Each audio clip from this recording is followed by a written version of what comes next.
Down to Article number 8, which is the update, discussion, and possible action regarding uniform standards for substance abusing licensees. That will be number 8. Turn it over to Okay, just a quick update at the teleconference. We had the board wanted to make some changes to what triggers the uniform standards, and based on that, Tara was able to go through the previously proposed uniform standards and make conforming changes to change the trigger from what we had went with the option 3 and then changed it to option 1, which is the presumption of substance abuse if the conduct involved drugs or alcohol. So that's what's before you. I don't know if Tara wants to add.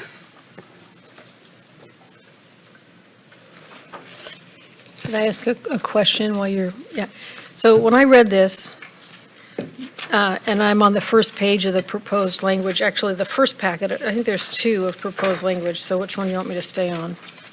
The first one. Okay, I'm on the first one. Under 2006B, if the conduct found to be grounds for discipline involves drugs or alcohol. Can I give you a scenario and you can tell me that's true or not? So if the grounds for discipline involves a current, like a recent DUI, is that something that could possibly be grounds of discipline as a recent DUI? Yes. Okay, so if I read that, and this person makes the mistake of not rebutting the presumption, let's just assume, and then I go on to the several pages later, it seems to me that they can't practice for at least 30 days, because if we require an evaluation, they can't practice until we get the evaluation back, and then there's a 6 months after that they have to stay clean and sober for 6 months before they practice. Am I reading it wrong? It seems pretty So, onerous. a couple things. One, the evaluation is not going to be mandated on every single one. It's only if warranted. And then if it's warranted, then yes, there would be a cease practice pending that evaluation. And with that, though, depending on when the order, the dates that they're implemented could be the date that it's ordered versus when it's effective. So they're going to be involved in that and have the time frame they could do the evaluation then. But there would be, if they haven't had it and it goes effective, there would be a delay until they had that evaluation. But I think what you're referring to as far as the 6 months clean, I think it's if there's a major violation to where they have to cease practice because of additional positive tests, then they would have to cease practice. But it's not an automatic thing to every single person.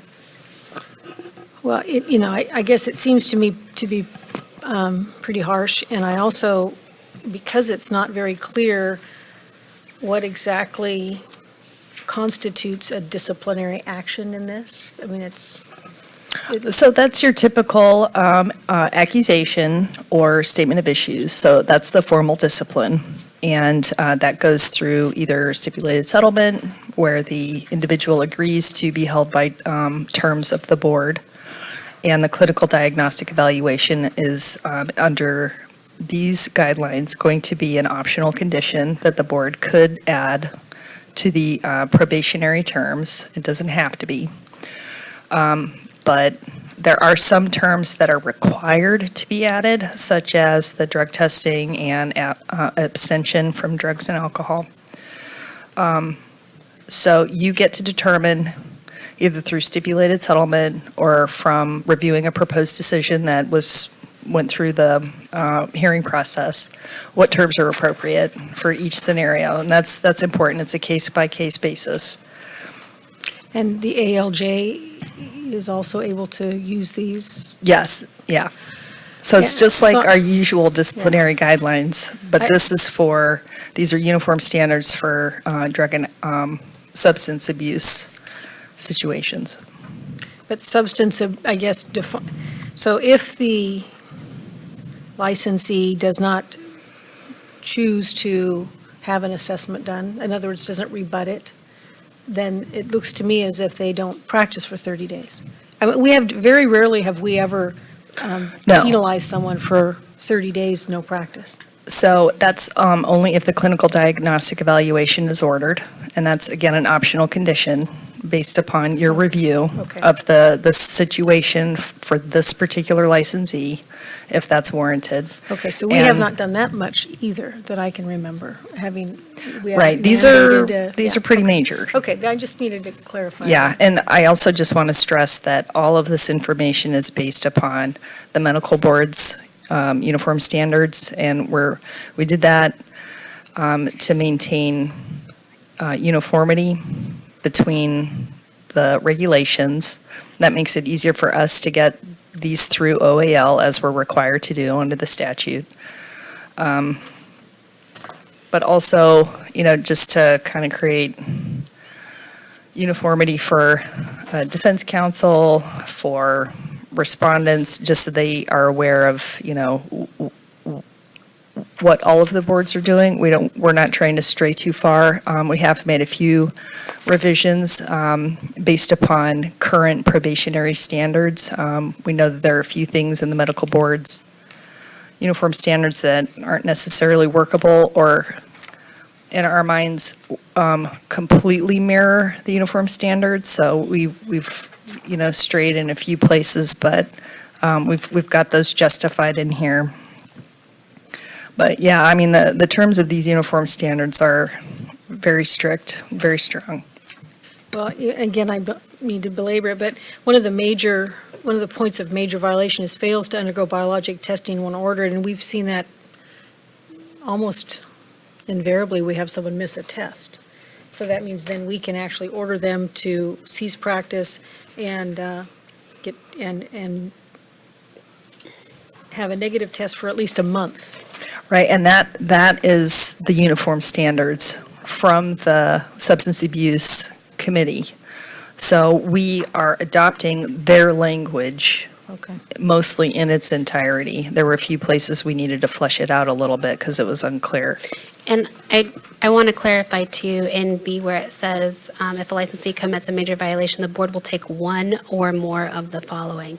So if it's just a single missed test, it's quite possible that we would respond by increasing the frequency of the testing to maybe do another test shortly thereafter. It does not mean that we do all 1 through 3 every single time. Mark? That is exactly the reason why we originally wanted to go Yeah, I with remember option that. 3, Yeah. because we thought it was a little bit too Harsh. harsh. Until at the very last minute, we had somebody tell us that the respondent has an ability to rebut that. And then the evaluation is an optional term, so it's not required for everyone. But even if we do choose that, there's certain language that we must not deviate from that tells us how we can apply that term, which I think is fair, because it's not overly. What I do have a question on, though, is where does it say in these, it may or may not, in these new uniform standards, that a case involving drugs and alcohol has to have 5 years probation, Yeah, that was- irregardless of mitigating circumstances or aggravating circumstances? So you may be referring to the disciplinary guidelines. Yes, I am. Which is not what this document is. But So would if this that's- document supersede our disciplinary guidelines? So not necessarily, because the disciplinary guidelines are just guidelines that we would use in every single manner, but you can deviate from. These, depending on what is on there, we would not be deviating from. Well, I was told that our disciplinary guidelines has a section that we can't deviate from, which states that all cases involving drugs and alcohol require 5 years probation. Well, the first paragraph says deviation. So and Tara can correct me if I'm wrong, it does, so that's on the board. If the board wants to change the disciplinary guidelines, we can change that section. And that's something that the board can do. according to the statute, is deviate. But we would just have to explain why we deviated from the disciplinary guidelines. But I thought we didn't have to deviate from it because they're just guidelines. So in your guidelines, you're effectively telling everyone what you're going to do. And we've laid out minimum and maximum penalties for each type of violation. And for violations of 4883G specifically, it's on page 7 of the ones that are currently moving through the process. I also have the prior version, which contains the same language. It specifies that, you're correct, note, in any violation related to alcohol or drug violations, the board requires a minimum of 5 years probation. That's a board directive. That's up to you to change. We don't always do that. In our disciplinary action. Well, yes, again, they're guidelines. I think when you're looking at mitigation and aggravation, you potentially reduce the number of years on probation. Many times you do keep it at the 5 years. Other times you're reviewing stipulated settlements where, it's an agreed upon term. That's true. You're reducing it for a reason. Okay, so getting back to this uniform standards, this doesn't have anything to do with the actual length of probation. That goes back to Correct. the disciplinary guidelines. Correct. So even though these mandatory terms and optional terms will be applied, it has no language on the length of The probation. term, correct. So if we wanted to address this, it's a separate agenda item that can't be discussed, Thank you, yes. but it can be discussed at sunset or strategic planning. You could discuss it at strategic planning, let's see, I'm trying to think, you have disciplinary guidelines in the rulemaking process right Correct. now. If you wanted to pull them back from where they are, Oh, God, I mean, no. I'm just saying, that's really your process, Yeah. Well, is to and- change and- those. And there's always the opportunity to petition for early. Early termination or early termination modification. Or modification, yeah. Okay, any other questions on this? So, Anything, oh, yes, Dr. Bradbury. So and this is, I think, in a lot of different language, the comment where it's, I guess, page 6, number 5, whether the licensee is a threat to himself or herself or the public. I guess, as I've been reading through these, if somebody goes to has an evaluation and they say, oh, well, this person is potentially suicidal, is that what we're saying here? Or isn't it about them being a threat to the public, not to themselves? Can they not then practice, or do we have to do something? I mean, I think it depends on the circumstances of the case and to see what the evaluator recommends. And then also, I mean, and this goes for any individual who we feel is an immediate threat to the public to do an interim suspension order. So that's not just limited to this, but it really just depends on the case-by-case basis and what the evaluator recommends. but also, it's part of the uniform standards from the subcommittee. So it's not a term we can change. Okay.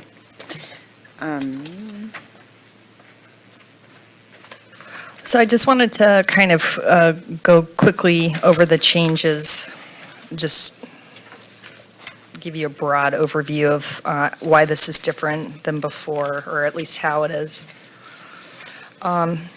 We've got all of the uniform standards from the subcommittee listed out in separate regulations, as you'll see from pages 1 through 13 of this agenda item.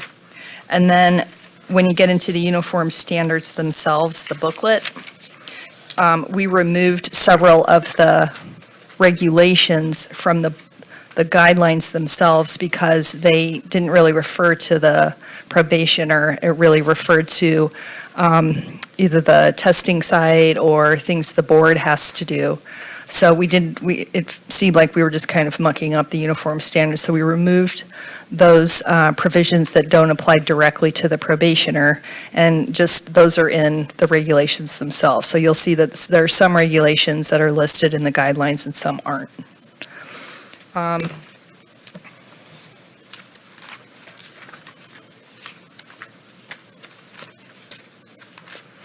We moved some things around, but otherwise, all of this is primarily what you saw before.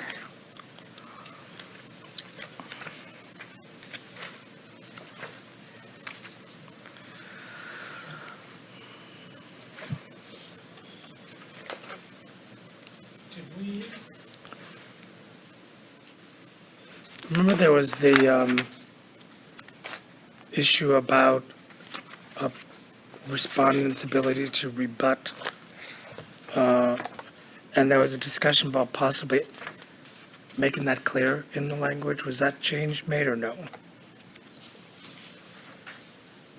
The triggers, what page is that on? That would be on page 3. It's 2006 subdivision B, or subsection B. The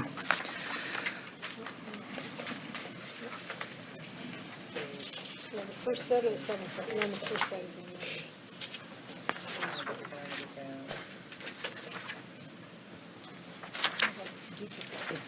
It's because Yeah, I know, one's the non. one's the regulations, one's the guidelines. But they look similar, so we get Yeah. lost. Oh, it looks like you did. If the licensee does not rebut that presumption. Good. You do what I asked. We try. So we maintained some of the requested revisions from Ms. Lutz in prior versions of the uniform standards, and you'll see some of those in here. So it'll look like an underline as if we were going to add it, but it'll have a strike through, just because she requested some clarifying revisions, which improve the readability of the guidelines. Right, okay, I wanted to confirm that that was all in there, so that it's hard to really tell.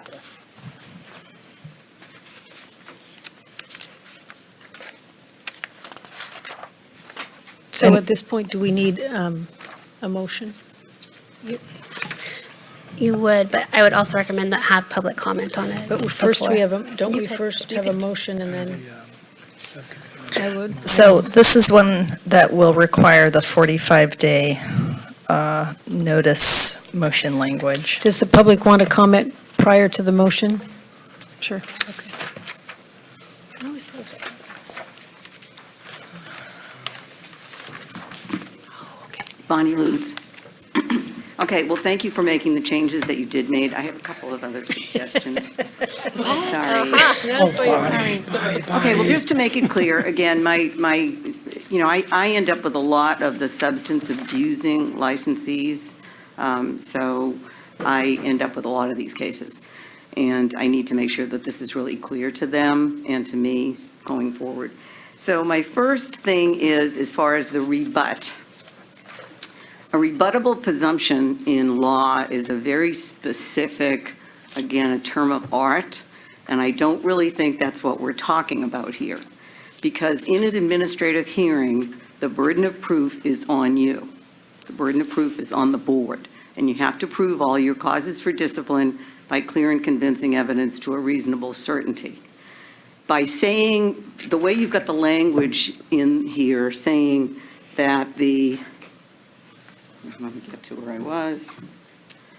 The licensee shall be presumed to be a substance abusing licensee for the purposes of Section 315 of the code if the licensee does not rebut that presumption. Well, that's not really the way it works. In an administrative hearing, it is not the job of the licensee to rebut anything. And that's law. That's administrative law. You can't change that just by using the term rebut, you're suggesting that you're changing the burden of proof to the licensee, whereas In reality, under California administrative law, you don't have the authority to change the fact that the burden of proof is on the Veterinary Medical Board to prove the allegations. So you really need to change that wording to be consistent with administrative law. Now, you can use the presumption. You can say that you're going to presume that this person is a substance abusing licensee, but then you need to change the language to something similar to, if the board is able to prove that the licensee is a substance abusing licensee, then in addition to blah, blah, blah, you can do all these things. Because in reality, legally, it is not the job of the licensee to rebut anything at the hearing. So that's the first thing. And you can check the administrative law. I mean, it's really crystal clear, and all the case law is crystal clear. So I would just say that it's difficult to change this language because this was argued by the Deputy Attorney General who showed up at the September meeting. It's our board liaison, and they have particular I know reasons Karen for. really well. I Yeah. think if I was able to just talk to Karen, she'd understand what I'm saying. Mm-hmm. I know Karen. Karen knows the law. She's not suggesting that it's going to change the burden to the licensee to rebut anything at the hearing. Well, I can say that we did discuss who and when would have to prove this. And initially, you guys chose option 3 because we felt it was fair, or back in 2014, it appeared from the arguments you received more fair process for the board to have to prove it at the administrative hearing. And at the September meeting, it was argued that the board would then have to prove more during its accusation phase, and, but because of the, quote, presumption, it would just be more streamlined and easier for the board to move these cases through. So, You're still going to have to go to a hearing. yes, You're still going to have to necessarily. file an accusation. yes, Okay, but, the only difference is that instead of starting from square one, you're starting from square two, and you're assuming that the person is a substance abusing licensee, and you're going to file the accusation. You're still going to file the accusation. You're still going to have to go through the hearing process. It's just that you're starting from a presumption that he's already a substance abusing licensee. So it does, I think, probably give you more facts if you want to file an ISO. Would it matter if you said instead of does not, could you say is unable to rebut? Well, no, because a rebuttable, that's the whole issue, is that it's not a rebuttable presumption. When you get to the hearing, when you get to the accusation and to the hearing, you're not putting the burden of proof on the licensee. The burden of proof is still on the Veterinary Medical Board to prove, but you're just starting with a presumption. You're And- starting with a presumption. that's the language we had before, was that the board, if the board proved and determined. But you're still that going to there have to was- prove it.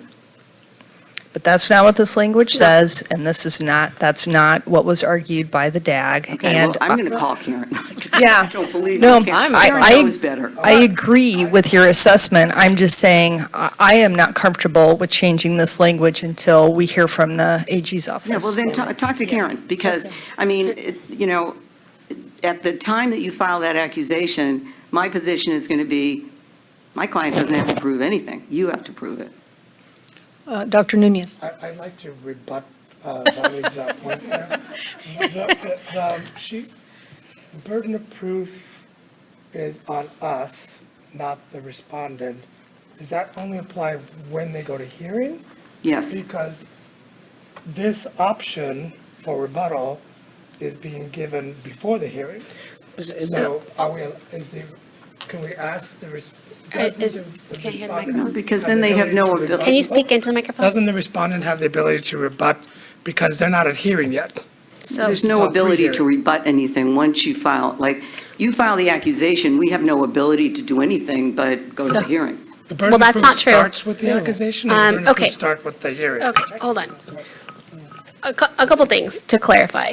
We are not talking about now people with a one-time DUI that have no real red flags that we are not as concerned with, right? People make mistakes. We review every case on a case-by-case basis. as part of the investigation, when there is a DUI, every case, we look for mitigating circumstances. We look for evidence of rehabilitation. There's a regulation that requires us to evaluate the substantial relationship criteria and the rehabilitation. And I can't speak for what has been done in the past, but I can tell you that we are doing that.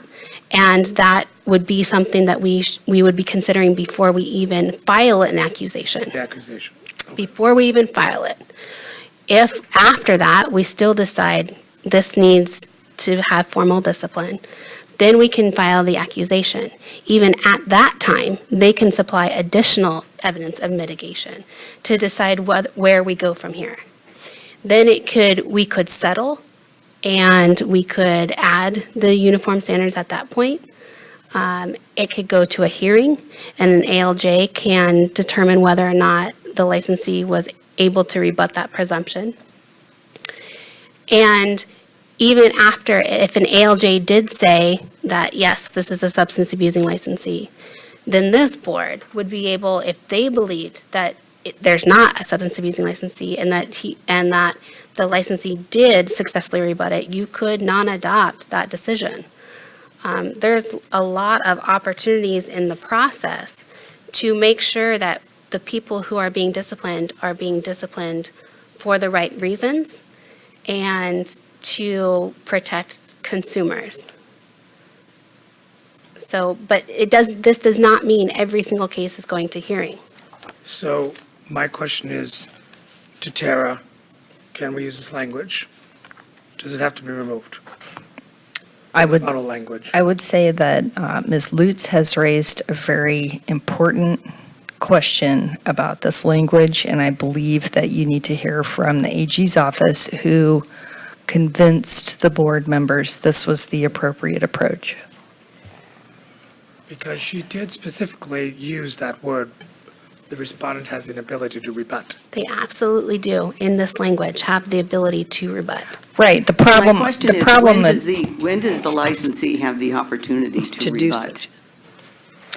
Multiple Before it's times. No, no, presumed, just let that's me- your problem. My It's- question is, when does the licensee have the opportunity to rebut your presumption? Under the administrative law in California and the procedures, what would be the when does that happen? Because there's no procedure at this point. You know, you file an accusation, and we have no choice but to do discovery and give you mitigation and go to the hearing. I mean, I don't know what you're talking about for the licensee having any opportunity to rebut, because we don't have the opportunity to just give you a call and say, hey, you know, we have this other evidence and we can rebut this presumption. There's no opportunity for that.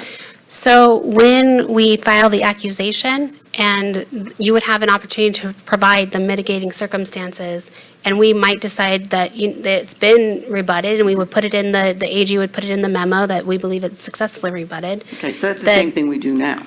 Right. Okay, all right, so it's not. some All of kind that stays the okay. same. So that's why I do think that you should check and make sure that Karen really understood, because with the way it reads, it takes on this thing of what's called a rebuttable presumption, which changes the burden of proof. And I don't believe that you can change the burden of proof at the hearing. And so I'm happy to talk to Karen, I'm happy to hear what Karen says, but I don't think there's any opportunity in California law for you to change that burden of proof. Because the burden of proof is who has the burden of proof. It's like, you know, you go to the hearing, and right now, you have the burden. I don't have to prove anything. I can present evidence, but I don't have to prove anything. If the burden of proof is shifted, that there has to be some administrative law that allows you to shift that burden of proof at the time of the hearing. Okay, so what I'm hearing is that maybe we have to get a little more information on this, or how would you like to handle that? I can invite Karen to the next meeting, but I do know that she was. What about tomorrow? Clear. I can text her to see when she's available. So perhaps we can actually move this. I can tell you that she did make a point to say that this is being done by multiple boards already. That's what I was going to ask. And With the exact same language? with the exact same language. Perhaps she could explain, just give us a blurb as to how when they're filing these actions, the burden of proof is properly on the board, and then how it shifts during the hearing process to create this rebuttable Yeah, I mean, if she presumption. can provide some law in the Administrative Procedures Act that allows the shifting of the burden, then that's, I have some other comments, though, so we can. Before we go on, I don't need Karen to come before us. I'm perfectly comfortable with Tara calling Karen tonight before she goes to bed and let us know tomorrow what she says. I'm going to leave that up to Jessica to reach out to Karen. I don't typically speak directly with the DAGs. Okay, I think we'll let you. Yeah, and I Oh, wait, can't no, go- I'm sorry, Can I just, Ms. one Bowler? quick thing on your, because your comments are very well taken, and I totally understand them. I just want to clarify, and Tara just started to allude to it, when we were at the special meeting in September, I thought that, I thought that this language actually was largely based, and I thought the AG did stipulate that this is basically what the medical board was doing, and several of the other health boards about using the rebuttable presumption here to say, to give the option to the board to either go to the more excessive things or to be less excessive. And that's why that's what I thought these were based on, what was the medical board. Is that not correct? That is correct. But the question here is the process, if the process is Within each appropriate. board? Because of the initial burden of proof that rests on the board to prove by clear and convincing evidence against licensees. Now, I understand that, but I just want to say, so, I mean, it doesn't mean that the medical board's doing it right either, but it just sounds like this is what's being done. Yes, With and- this exact language. And it's not just the medical board. I think it was 6 other boards that Okay. have this language. There's Okay, also some thank you. interesting, in the Administrative Procedures Act, there are some special statutes that are carved out for the medical board, so. But, I mean, I'll be satisfied with whatever you find out. It's just that that was a big concern of mine. My other points. On page 13 in the guidance, you finally define prohibited substance. But prohibited substance is never defined in the regulations. So that's huge, because a prohibited substance does not include one that's been prescribed, and it's on page 13 of the actual guidance. Yeah, second to the last paragraph, I think. So it means an illegal drug, a lawful drug not prescribed or ordered by an appropriately licensed healthcare provider, okay? So that is never defined in the regulations, although the term is used several times. So what it leads to is the result that you can discipline a licensee for using a legally prescribed substance if you don't get to the guidance document where it finally defines what a prohibited substance is. So my suggestion would be that you define prohibited substance in a section that you add, which is 2006.1 of the regulations.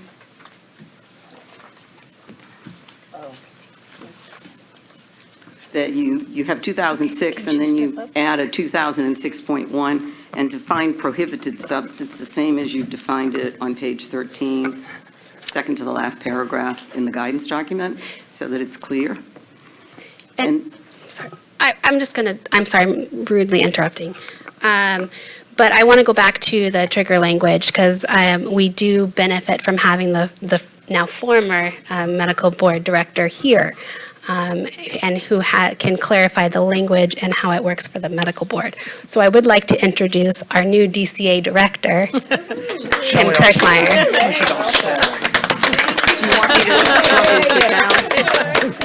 do you want me to sit down and come back? No. Sorry. So I have the benefit of a phone, so wonderful technology.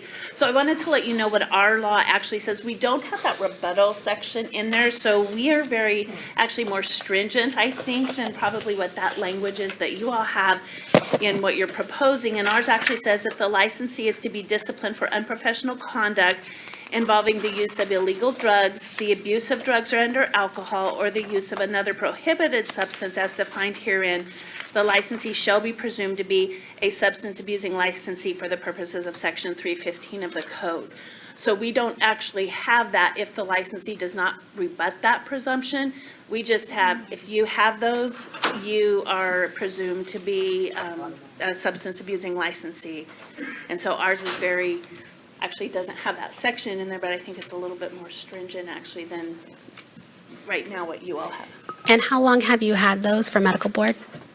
Do you know? Gosh, probably since 2015, I think we've had them in. And so if an individual comes forward and we're looking at this section and we say, this individual meets the criteria of the things that we've identified, then we move forward. And if they're not going to settle with the uniform standards, then that would end up at hearing, and then an administrative law judge will argue whether this individual is a substance abuse licensee based on the evidence that's presented at hearing. So basically, that's what I was asking for. Yeah, It doesn't mean it's more strict, it just means that you're not putting in language regarding a rebuttable presumption, which is a legal term of art that shifts the burden of proof. So the burden of proof is still on the board, but you're presuming up front that there's a problem, which is fine. I mean, So can I ask you, So Kim? Diane, you keep acting like you understand. So can No, you- no, I guess what I'm saying is that by saying that if they don't rebut, it's almost like, it's repetitive in nature of what happens when if there is someone that, if we're filing something against someone saying that, hey, you have abused a substance, by default, the person either has to defend themselves or not. So they don't need to rebut anything just by the nature of the action. They have to defend themselves. And I think what I'm hearing is by saying that if they do not rebut, it's almost saying like if they don't defend themselves, if they don't defend themselves and they lose and now we've considered them a substance abuse, it's presumed. But if they do defend themselves, they defend themselves. They're not rebutting anything. They're just defending themselves in the action that's brought against them.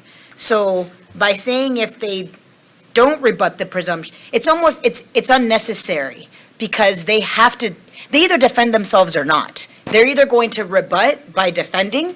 It's like rebut and defending are the same thing is the way that I understand it. Except the burden of proof Except is an issue. Yes. Right. And so, but as a term of art, we can't put that. Well, I had a question, since we have you here. Is there an opportunity for a licensee to bring mitigating new evidence to you after the accusation on your board? Absolutely, because what they'll do is they'll provide a mitigation package that's part of the settlement. And then the individual who is settling out the case, they'll review that information. And then from there, we decide, okay, does this change anything in what's identified? And then that's when that individual decides, should we be putting the uniform standards in? And then it'll come again to you all to make that decision. Our board will then review it as well and make sure that we're following it. And then if they say, if we've taken it out and they say you need it, then it would end up going to hearing. Yeah, and I have a question. I think one of our reasons, welcome, thank you. One of our reasons, and maybe, I just want to ask what the medical board, if any of those facts are true, there's a presumption, there's a problem. But does the board then to have any discretion, or do you have to go through all the uniform standards and apply all of those criteria? What we were looking for was the option to be able to have some discretion. We realized some were automatic and mandatory, and some were more optional. If there was without even before even going to the hearing or stipulation process. There's nothing before you go to the hearing or stipulation process, because ultimately, for you to require an individual to do anything, you're going to have a disciplinary order for Right, them. right. So we have, yours are very mirrored ours, right? Yeah. Let's see from it. So if they're mirrored ours, you have 5 of them, right? You have the clinical diagnostic evaluation, you have the biological fluid, you have the substance abuse support group. Those groups, yeah. Work site monitor and notification of employers. So those are your 5 main things that you have. you can choose from those for our board. We can choose. We don't have to have all 5 of those. I can choose 1, 3, and 5. I can choose 1. I can choose 1 and 2, et cetera. Okay. But if I do choose them, the language that's there has to remain the same or greater to what's there. So, sometimes we'll add other things onto them, but it has to be greater than what's already required. Like the worksite monitor one is one where you might want to add it. I think it requires the individual to show up, see that person once in a week. So that's one where once in a week might not be enough for the violation that you have in front of you. So that's how we interpret those, and that's how we impose them. All right, thank you, because I think that's where we were getting off on our tangent was we were worried about having to apply all of them if there was a DUI conviction, for instance, or something like that, without looking at the full picture. But I misunderstood, then I thought the DAG at the meeting when we were here in September said that your board had the rebuttable presumption in it, so I misunderstood that. Yeah, I'm glad you clarified We just it. have the specific language there. You And have again, right. okay. Yeah, I mean, and again, we can pick and choose, but again, once they're listed, and this is something that's kind of nice, actually, because under the uniform guidelines, you get back and forth, like, oh, can we add this word, can we change this? It's like, no, once we move down that path, we're going to pick that condition, it has to remain the same. Nice, and it's just cleaner, okay, thank you. Dr. So Newman. we can keep this language. Thank you very, very much. It's a pleasure to have you here. Yeah, nice to meet you. Is she leaving? Well, I don't think that Do you have to go, or is can done. No, I'm not. Just so we can by just any introduce means. them. Okay, No, she's still got more. okay, thank I you. do. We'll- I think we do.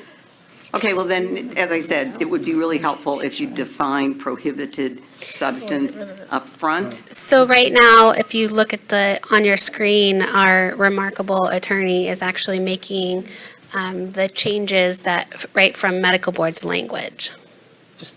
I think Right she's, in I there. think she's fabulous, not She's- remarkable. She's I think she's that as well. fabulous. Fabulously remarkable. Fabulously The other remarkable. thing that I would like to have you please She's define good. is a workplace monitor, because as you know, a lot of these people are also on what's called supervised practice, which is kind of a bad term also, but, we're used to what it means. But I can just foresee that these Yeah. people that end up with both a workplace monitor and a supervised practice, it's possible. So it would be confusing because they fulfill different roles. Unless you So, think that they yeah, so- fulfill the same role, but it looks to me like they're different roles. So as we go through these regulations talking about workplace monitors, it'd be helpful if you defined it. So I don't think that that's necessary. That's not- I think that the language that we have That's what we have to is work with. okay, and I think that if there's confusion, that's the job between the probation monitor and the probationer to explain. But workplace monitor isn't defined in the regulations at all. It's And only used as a term. I don't necessarily think it needs to be defined. Okay, so on 2006.5,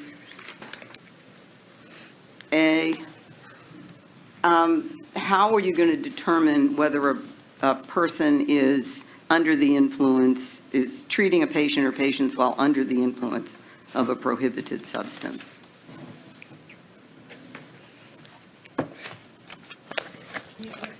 What page? I'm on again? page 4 of the regulations. I'm on section 2006.5 of the regulation, section A4. Oh, It says treats a patient or patients while under the influence of a prohibited substance. I understand that these came from another place, but again, just because something comes from another place doesn't mean that they're clear. They might be clear to the people who've been using them, but I don't know how you're going to determine that a licensee is under the influence. I mean, unless it's really clear, but, while they're treating a patient or Yeah, patients. I think that there's a number of ways that we can prove that, and that would be on us to prove that they were under the influence while treating patients. So you're not going to define that further? I would not recommend changing them. I don't know how we could. Okay, A6. A6. Oh, I guess that's pretty straightforward, I'll just deal with that. Okay, section A8. Is there any clarification Oh, to no. what this means, possesses any object or product in any way? I mean, I understand again that this is language that comes directly from something else, but, you know, again, my clients do look at these, I look at these guidelines, and my clients look at these guidelines. I'm sorry, I'm So if we don't lost. Can you understand tell what me they where mean- you are so I can Yes, follow I'm you? in A8. Yeah, page 4. I'm still on page. We're staying, Oh, I'm page sorry. 5 for us. Oh, Oh, five, I'm thank you, sorry. okay. Yeah, that's okay. I'm on sorry, the go record. ahead now. 206.5, Right. A8. Okay, thank you. So while I appreciate all of Bonnie's comments, please keep in mind that these are from the uniform standards that we cannot deviate from, and I do not recommend deviating from. Okay, so you're saying that all of this language is language that you cannot deviate from? This is language from that all boards are required by law to implement, as it was approved by the Substance Abusing Committee. There's Coordination Committee, I think, and cannot be deviated from. Okay, so everything in the I mean, I'm just going to clarify. I understand what you're talking about, the guidance document, but everything in these regulations, you're saying cannot be. We took directly from the language. What I would recommend for you is the committee, which I am part of, and also Kim, well, hopefully still Kim. But we all have agreed that we could reevaluate these conditions. We were required by the legislature to reevaluate Uniform Standard 4, which dealt with the frequency of testing. We did do that and make some changes to that. But the committee as a whole felt that there were multiple sections that should be reevaluated, and that's pending. So I would be more than willing to send you that information and have you come and speak with your concerns for that language. Okay, because I do have a lot of wording concerns that I think are just going to be confusing in the regulations. And I would love for you to be part of that conversation. Okay, all right, thank you. Could you bring back up what Tara wrote? Yeah, Bonnie, could you hold on a sec? So I'd like you to take a look at the language I revised. Yeah. Oh, yeah, sorry. So this is, The first page, like, it's page 4. So this is revisions to Regulation CCR Section 2006. It's subsection B. I'm trying to, this removes the rebuttable presumption language so that this is, that first sentence is identical to medical boards.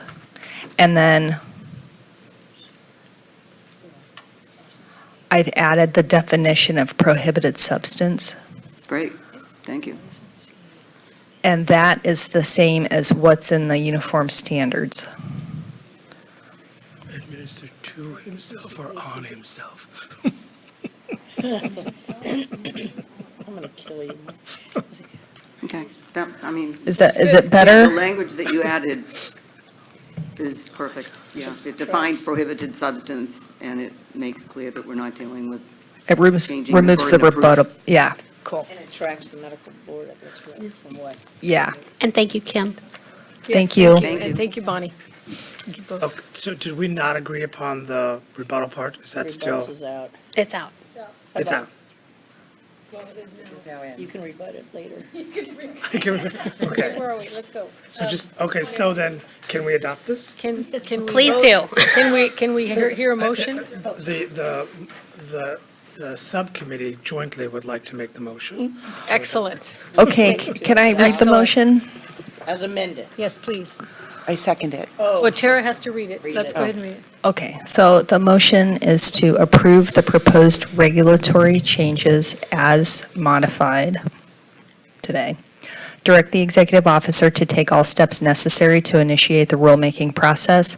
Authorize the executive officer to make any technical or non-substantive changes to the rulemaking package.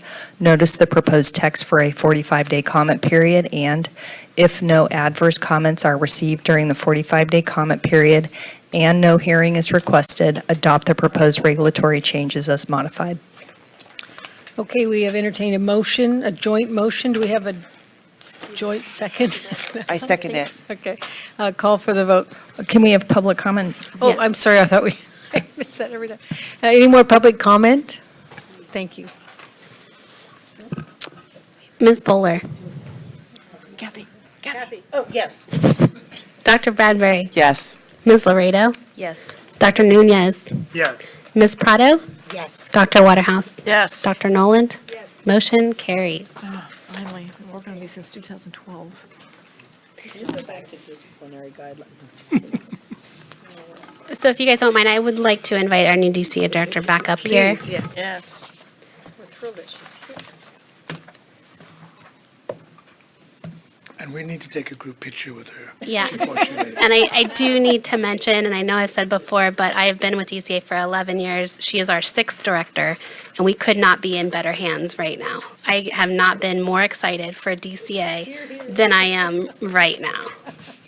She said that before, too, not just when you were here. All right, good, good. I haven't seen her smile like this for a long Oh, my time. goodness. so- Well, it has been an honor to actually work with Ms. Sieferman. I've worked with her for a long time, and I am very humbled and privileged and honored to be actually appointed by Governor Newsom to the position. I'm not sworn in yet, so it's not official, but just thank you so much for inviting me here today. And I, as I said, I can't be more excited about this role and actually working with all the boards. As some of you may remember, I do see a couple maybe familiar faces. I was actually with the department as the Deputy Director of Board and Bureau Relations previously, and I love the work with the boards and going out and meeting the members and working with the executive officers and directors and registrars and everyone of all of the boards. And I'm looking for just that interaction with the boards and making sure that the department is,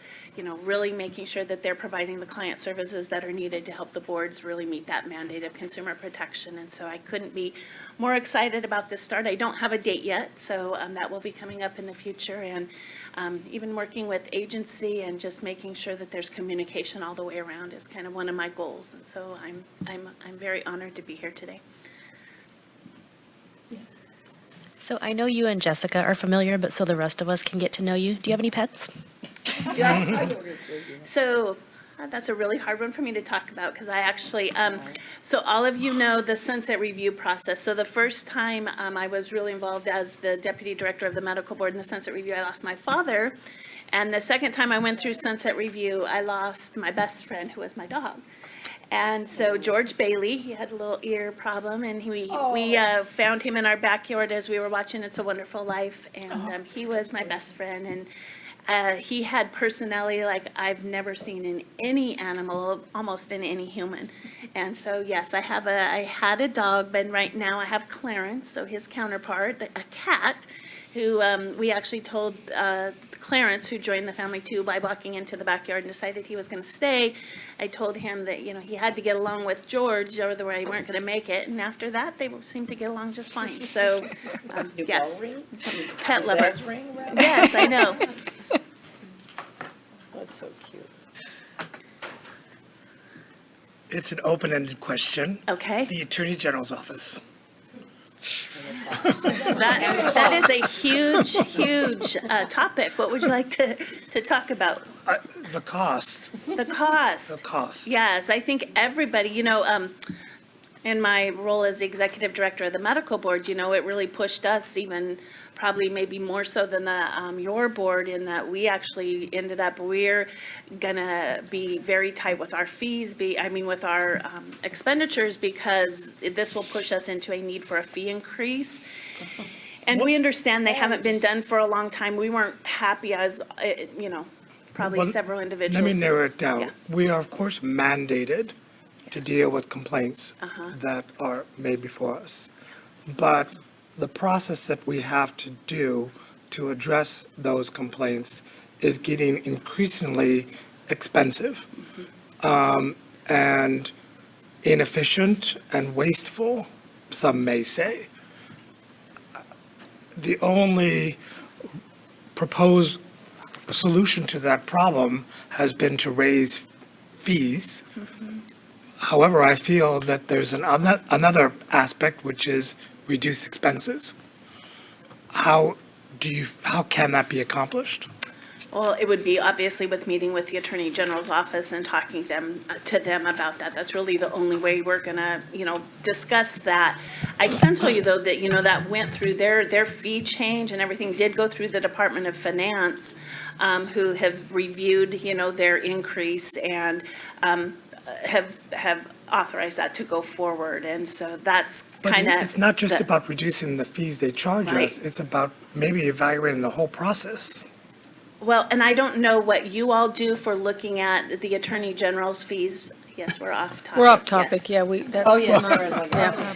But I am encouraged to know that we're not the only board, that's in the throes of struggling. Yeah, with I mean, things. I think we just needed more lead-in time. I think it's, with entities that don't have fees raised for a while, it's one of those issues where we need to, have a little bit more lead-in time for the boards. Any other, Just one little request from us is that once you're sworn in and you're official and in your spare time, maybe you and Jessica could get together and talk about the Board of Pharmacy. oh, we're not making it easy for Kim. Yeah, we're just going to dump We're everything on really, you. yes, thank you that you're We here. will have We that really, on our agenda. Thank you. yeah, we really appreciate you being here and we wish you all the best. We're very pleased. Thank you very much. Thank you. Can we take a picture with her? We take a picture? Yeah. Yeah. Group picture, yeah. Do we have? Well, it has to be fast. I'll take it. be back. Okay. Oh, What's your next meeting? tomorrow, Your next meeting, January. Friday. January, How about I Friday. plans to attend in January and we can take a picture? And she'll be sworn in. She'll be sworn in. Okay, that would be wonderful. Thank you. Thank you very much. Coming. Can you bring Gavin? Jeez. We're going to move along here to item number 10, a review, discussion, and possible action. How hopeful on draft 2020 Sunset Review Report. You never let me do anything fun. Just, could I ask a question on the sunset? Are we going to be showing on the screen changes from the last time, from our Yeah. September meeting, or how are we going Right, to so go about this? as you recall, during last meeting, we made changes, and I had sent that out shortly after the meeting. This version, I have accepted all those changes, and then we made additional changes to it since then. I included, Kathy, your amendments in here too, and also some amendments from Tara, some amendments from staff. This is an evolving document that is continuously growing. And so the version on the screen is actually even a newer version than the one in your packet. It's not substantially different, but just to let you know that it is continuously changing, but we did bring it up on the screen so we can do the same thing we did in September, to where we make all of the changes live. So how would you propose we do this, page by page? I know, That's really up to you. This is your report. This is not meant to be a staff report. But it's up to you guys how you want to proceed. I've had it all across the board with every sunset I go through. It seems to be different with the preferences of the board at the time. I've seen it to where they go page by page. I've seen that they do sections. I've seen they give little input. It's really up to the board of what they want to do. so board, what would you like to do?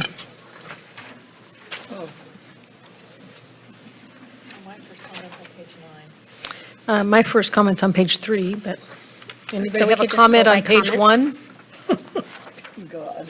1? I know. My comment on page 3 is very little, it's just, my name is misspelled.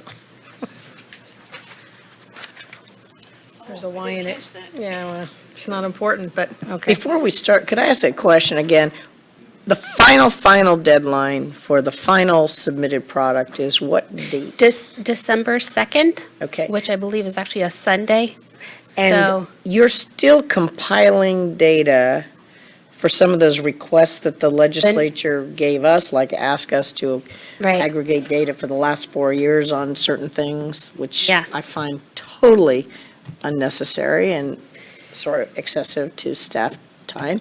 But whatever, that's all not in here yet, is that correct? There's some, But not complete? but there's still, I believe there's still 600 or so applications that we are manually pulling. Okay, But even though the deadline is December 2nd, you want to have it done prior to that because you send it to the publisher to make all the copies and make it pretty and all that stuff. So that still takes some time.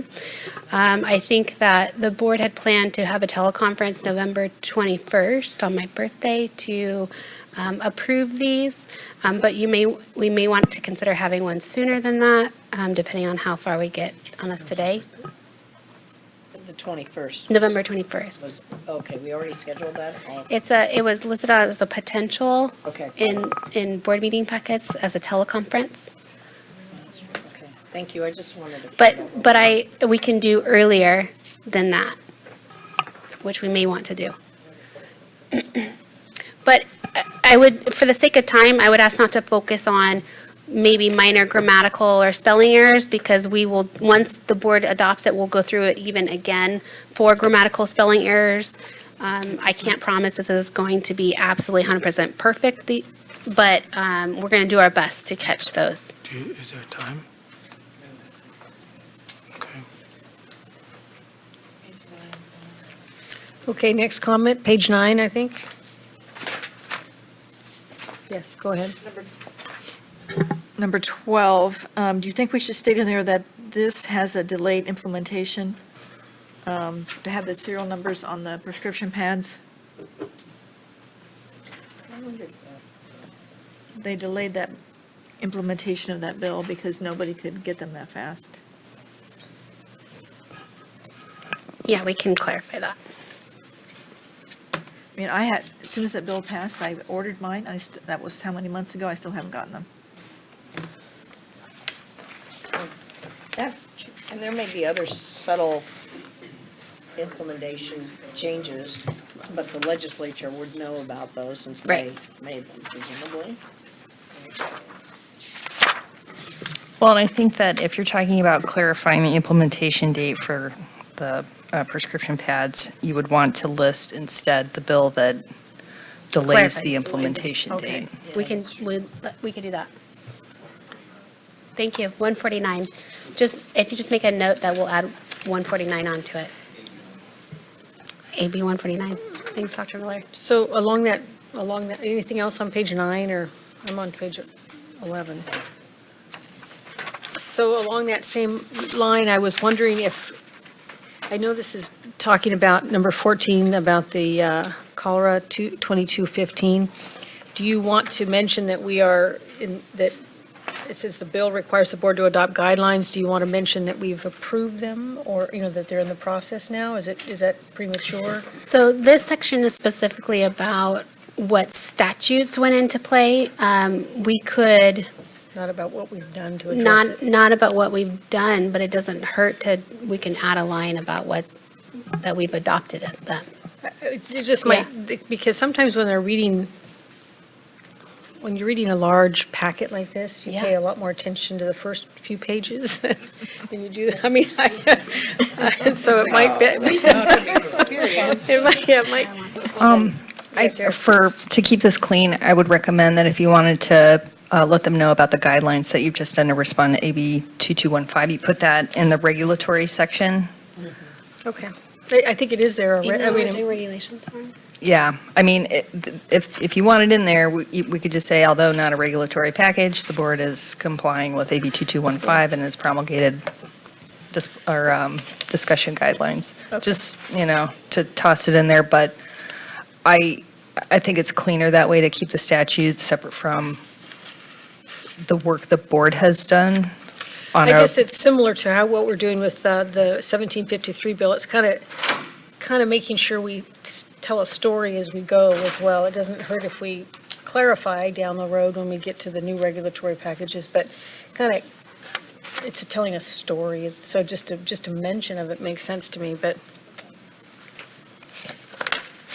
Anything else? You guys? Would that type of thing apply to any of these other pieces of legislation? Because I'd have to go back and look at them again. Or we've implemented or we've moved along on regulations called for by the statute? I don't know. I really want to just say C regulations. I didn't catch any others, but. This whole section was a trip down memory lane. Yes, it was. Okay, so Well, we moving have to done the a lot. next. Yes. But any other A lot has been done there. comments on that section, 19, well, that's more of a grammar thing. the grammar Under thing? 13, Oh, 13. point 13. Page 19. Under 13, RVT tests. The purpose of this proposal is to RVTs to perform. The sentence needs work. But I see. Anyway, that's more of a grammar thing. Oh, yeah. Is to allow, is to allow RVTs to So, perform. so perhaps any grammar things, if you have notes for them, I can take them offline Okay. and make the grammatical changes.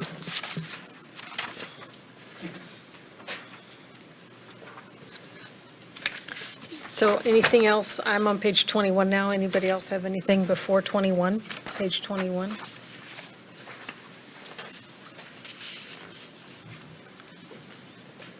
So do you have an idea, I'm on number 5, list the status of all national associations. What are the dues that we pay to the AAVSB? That's something that I will, I can add, but I don't have that offhand. Why would you want to add that? I just want to know. Yeah, that's, But are you just wanting to know, or do you want it added? well, I don't want to add it, I just want to know. Yes, I can find that out for you.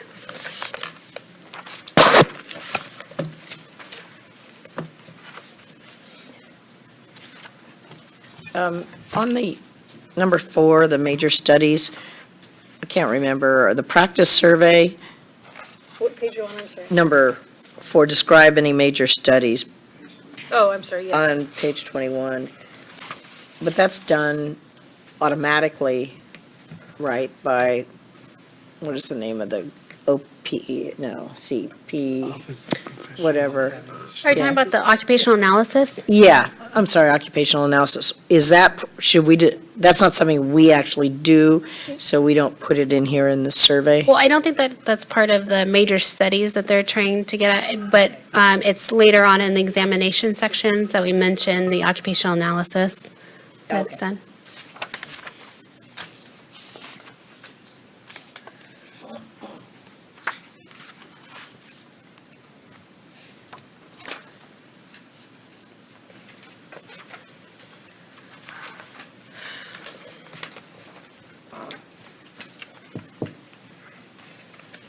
Under, are we on performance measures?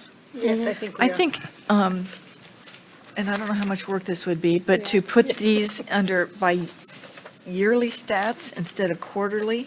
So I'd love to. The main problem with that is that this is, the request from the legislature is to provide them as published on DCA's website. Oh, okay. And these are how they're published on DCA's website. And since the start of these reporting performance measures with DCA, they have changed format and timeframes a number of times. So while they're not ideal, it's responding to what the request was. Yeah, so there's my suggestion gone too. I was going to have you at least put them in the same format. Can't do it, okay. Going back to page 22,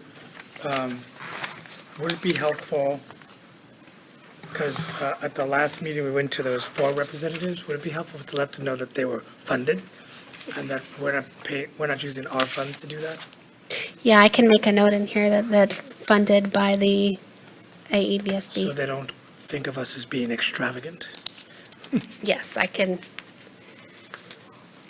make that clear. We're not extravagant. One other thing, Jessica, I can give you, but I'm also on that task force for AAVSB, so I can add that to the, after the ICBA, if that matters. That would be helpful, and actually, I'm sorry, It's on I forgot to page clarify 21. too. Kathy has given me a long two-page list of all of her involvement in ICBA, and I think it is very important to make sure Oh, that that's got it. on here, and I will be adding that. How many calls and meetings? Yeah. Yeah. Good job, Kathy. It's pretty impressive that she gave to me last night. The animals appreciate it. So this is probably a no, but I'm going to throw it out. So you have listed all your performance measures by quarters in several different formats. But is there any benefit, or is it possible to do a summary page that is a little more continuous, so that it's actually, I know there's, so I had to go back and basically kind of look from page to page to compare apples and oranges, apples and apples and oranges and oranges. Are we trying to not do that? Is it, you know, So, I know there's some things that jump out at you when you do that. yeah, so a couple things. Again, this specific section was to show exactly how it is as published on the website.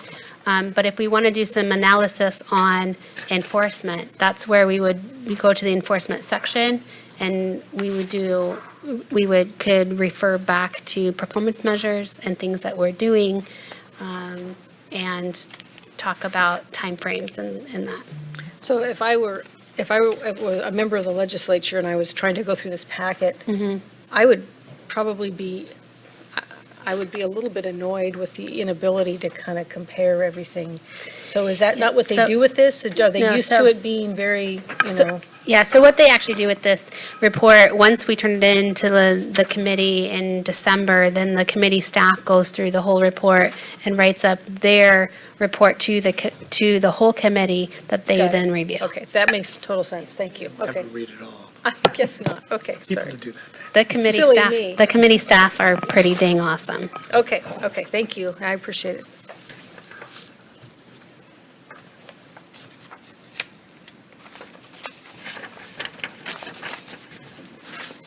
Okay, anybody have anything before the surveys, the complaint survey? Okay, so I'm on page 48 and 49. So I see you have the survey results and the summary, but I don't, you note, and you talk about it being, that we need to get more responses, but you don't tell me exactly how you get these, except that they're on the website. So, I mean, I didn't see anything that explained, Yeah. does that make sense? Yeah, so, and again, I wasn't here when this was developed, but I think that, and staff may correct me if I'm wrong, but I'm pretty sure that this is on all of the signature blocks of staff. It's on our website, and I don't know if it's currently being done, but usually when a case is closed, they're sent out a survey response.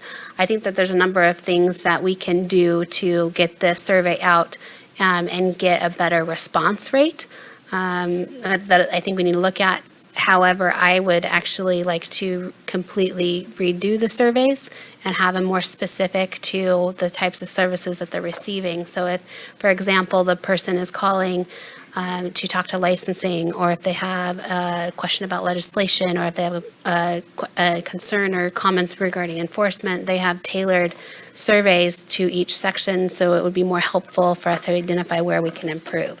So I think this entire survey, while that's what it is today, I don't anticipate that's what it's going to be. Okay, so, and I'm on page 50 at the top, and I'm assuming this paragraph is kind of saying what you just said, right? And that is referring to the complaint surveys on the pages before. I guess I was just saying add something that would indicate how this was gathered. Yeah, we can clarify how it's, yes, Yeah, okay, thank you. absolutely. Okay. Yeah, I was going to say, at the very beginning of this, I I think the do that. Yep. methodology and sort of lack of participation needs to be clear, because these numbers are so Low. low. For the And- people who are going to be. Right, and it's responding. so skewed, it's hard to take it. Yeah. Unfortunately, I mean, it would, obviously, there are many better ways to do a survey, but a survey is always based on the respondents and the number of responses that you get, and. True. So I just think you have to clarify here, because these Yeah. numbers. Yeah. Numbers returning are so low. And it doesn't, we probably don't have time or staff to follow up, to bug people to return the surveys and things like that. Well, it doesn't even say really. No, it doesn't say Yeah, we can- actually how. Who Yeah. you're gathering data from. And Yeah. who returned them, yeah. Yeah, we can Okay. add all of that clarification of how this was developed. Yeah, I think that should be How at the it's- very kind of yeah. top. It just puts it in perspective. Yeah. Anything else on that? My next question was on page 53. And it's just a question. Is it appropriate to put names of inspectors in here, or is it better not to? Is that appropriate? I don't know. I mean, just- that's up to you guys if you don't want to put them in there. Well, they're both, positive, but I don't know how the other inspectors feel. Their name's not in there, and maybe that's not an important point. I don't know. For privacy purposes, I don't know either. How public is this document? I mean, It's very public. yeah, I guess I would Maybe you could just. err mark on the X, side X, of, and just put, our inspector truly was an advocate, or the Yeah, we inspector. can put it in brackets. Brackets? Yeah, we can do that. So we'll make a note to go through any names and put brackets and replace the actual names with the inspector. Yeah, because it is a quote for someone, but. Correct. Right, okay. I think that's good. But the brackets would indicate that we slightly altered the quote. To protect the innocent. Anything else? 55. 55. I have something on 54. I just noticed it, though. The board's Okay. current reserve level is 2.9. I thought they were telling us it's less than that. Yeah, I can update it. Yeah, okay, you want to update that? Okay, so Kathy, sorry, you had something else, Cheryl? 55 on section 12, so it also wants percentages. There's not columns for that. What's the amount and the percentage? Yeah, these are just amounts. Where does it say that? Amounts and percentages. Amounts and of percentages. expenditures. Oh, there it is. I'm sorry, 12, okay. F-flats.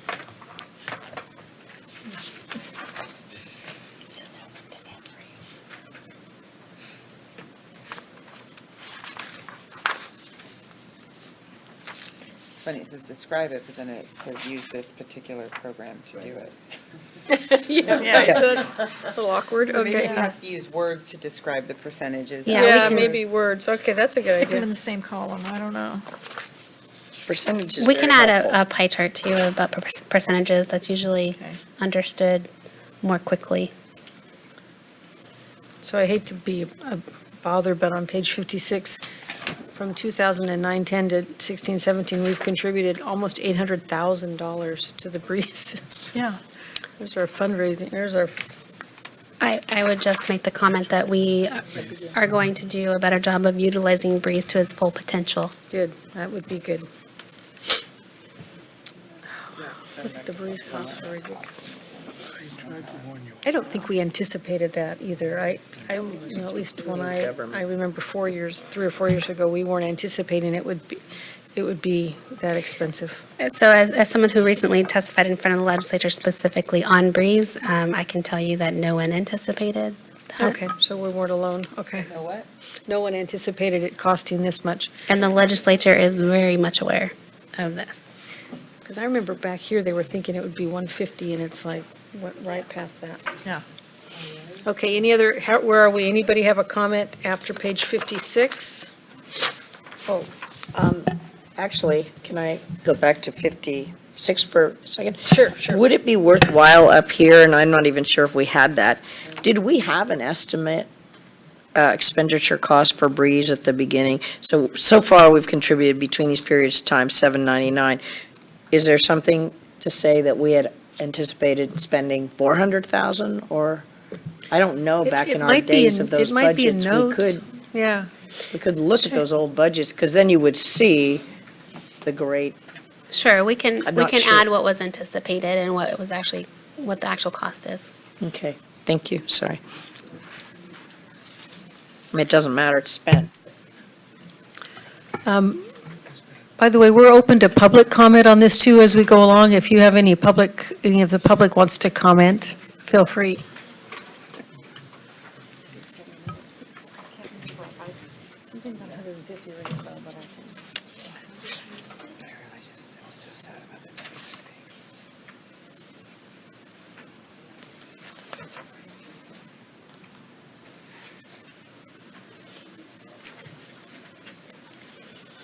I have a question. We're on page 59 now. 9, number 17. So on average, the board spends $27.75 annual on staff development. Is that per person, per No, that was unit? total, and that was based on the average costs. And then it shows you in the next paragraph that we're spending more on staff development in fiscal year 18-19. So the whole VMB spends On average, $27.75 yes, for per all year. staff, per year. per year. What is that So if you per can say that per employee? year. Yeah. Because Annually, okay, so just Yeah. total, Like that is per okay. year. It doesn't sound like a lot. it's not, but we benefit from a couple things. Solid is in DCA, and they offer a lot of training, and we pay for that training through pro rata. And so they have a mechanism of breaking down who's there, and that's why training costs could be low. But also that relies on who is attending the training. So we are really emphasizing training for our staff and our management team for staff development. So I do anticipate that it will potentially increase for a short period of time as we spend more money on the investment of our staff. Okay. You might want to say that then, or, I mean, you don't say that there. We could add that. Yeah, okay. Do we have any percentage? Do we have any percentages of the staff that has gone through the solid training? that you just Not mentioned? offhand, but I can get that, because what they were doing, if we had one staff who just attended every single training, it's included in this number. So if we have 25 staff and it was one person who really took advantage of the training versus multiple, but we can add more in here of the percentage.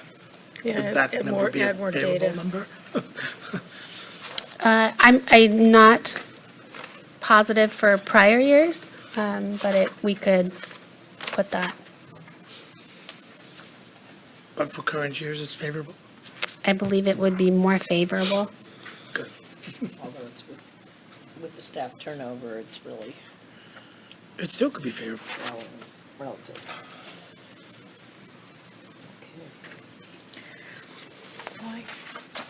Why doesn't this have all the licensees? Where's your license Okay, for 2 where are we? years? Anybody have any comments? Okay.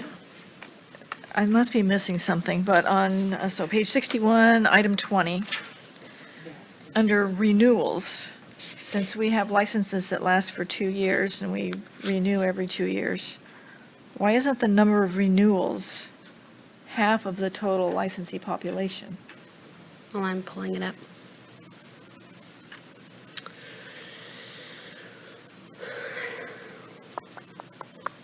So we can look at those numbers. We're reporting what it's showing in our system. I mean, we have 12,000 veterinarians in California that we renew our license every other year, so why isn't the renewal 6,000? Well, you guys are on different, not everybody is renewing each year, right? So, Every other year, so why isn't it half? that's what the data is showing right now. And I can look to see if that's still what the data is showing, but I know when you raised that concern, our staff went back and looked at it again. But we can only report what the data is showing. I do know that I have a bigger concern with the discrepancies between the VACSP. When you look at the licenses issued in 16, 17, Yeah. and then the number of renewals that's where a huge drop-off is. But I think a lot of that has to do with just that program itself, and a lot of applicants not renewing One, they don't know that, if they don't know that they need to renew, then with the practice managers doing a lot of the stuff for them, I think there's a bigger Yeah. issue that these numbers are indicative of. Do they get a notice that they need to renew? So, yeah, everybody gets a notice, but it's going to the address of record on the permit. So if it was to where they initially got their license and then they leave, then they're not getting that renewal notice because it's going to the practice managers. And sometimes the practice managers won't forward that on. There's a lot of opportunity here for outreach to that program to make sure that those licensees know, one, that that permit belongs to them, because that's another misconception, that that permit there's some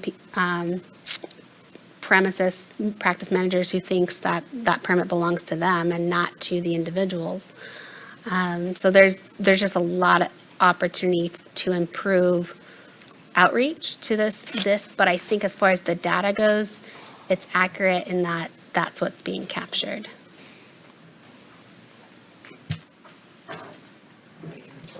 It does belong to them, but isn't there like, doesn't the premise permit holder has to sponsor them, or isn't there like a licensing veterinarian Yeah. part of the application process? Yeah, they're issued a permit, and a licensee then has to fill out a form to take accountability for that individual. Right. But if that individual leaves, they still have the permit, they just Have to can't use replace- it. They just have to replace the person responsible, Correct, but it's still their license. correct. Got it. Yep.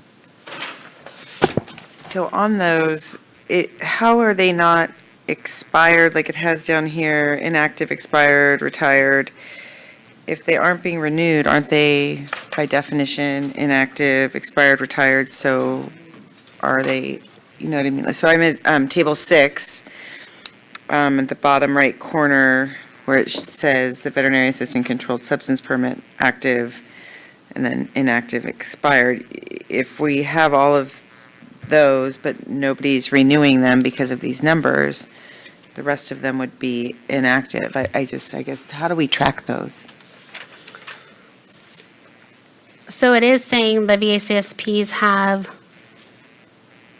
1,865 expired inactive, so it would be in there. But then how did they not get renewed? Like from the is it a 2-year one? It's a 2-year cycle. So you had the 2,700, and then that was in the 16, and then there's another like 1,500 more, which was that, but there's, I don't know, you were just saying that there was only 361 renewals that were issued and 772. I guess I just, Right. like you were saying, the numbers don't quite add up, and same with. Because they're expiring and they're not renewing. That. No, I know, but you would think that then the number of expired would be more, but that's okay. I haven't added it, so I might be looking at it wrong. But I agree with Cheryl that the number of active veterinary licenses are in the like 14,000, 12,000, but we're only issuing 2,000 renewals and. Yeah, and I actually went to the figures that the DCA brought us, and there was $3,781,000 on renewal fees, and if I did quick math, if you had 6,000 vets renewing at $350, that's $2,100,000. If you have half of the RVTs, I put 3,500 renewing at $160, it's another $500,000, that's only 2.6. So you're taking in 3.7, and numbers don't Yeah. match. Very good. So we can go back and run the numbers again and see. Figure something's not Yeah. quite right. Okay, moving along, anything else?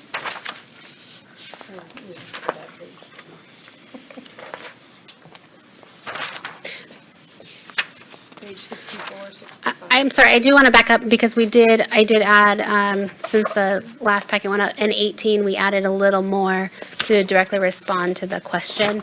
And we can send that out to the members as well, so they have it. But we just felt that needed to be directly answered. So, It's not possible that the out-of-state and out-of-country numbers will influence this very much on page 62, I don't think. no, and Moni, were you able to put, so that is included in the newest version that's on the screen as well, so they are there. A few seconds ago. Go back down, move it down to veterinary. Can you show veterinarians? Oh, yeah, It that's is right there. veterinarians, Yeah, I think, it's just, yeah. 87 out of country. There's several, well, there's a bunch out of state that are still paying their in-state dues, is that?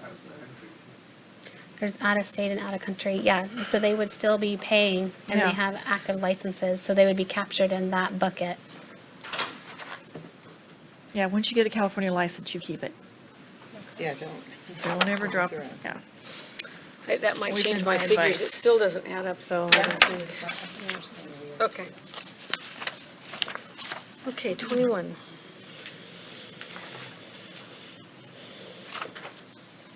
And is it true that you are contacting, have you contacted anyone yet on page 63? So there are some individuals that we have contacted, and we will. Talking about? We're on number 21 on page 63. I don't know if have had a chance to look at that. Our goal was to first identify all the individuals to be able to be responsive to these questions. And as you can imagine, and I've expressed, it takes us quite a bit of time. This has to be a To huge do. amount of work. Huge. It is. I can tell you that going forward, we're going to fully utilize Breeze in its intentions to be able to capture this information.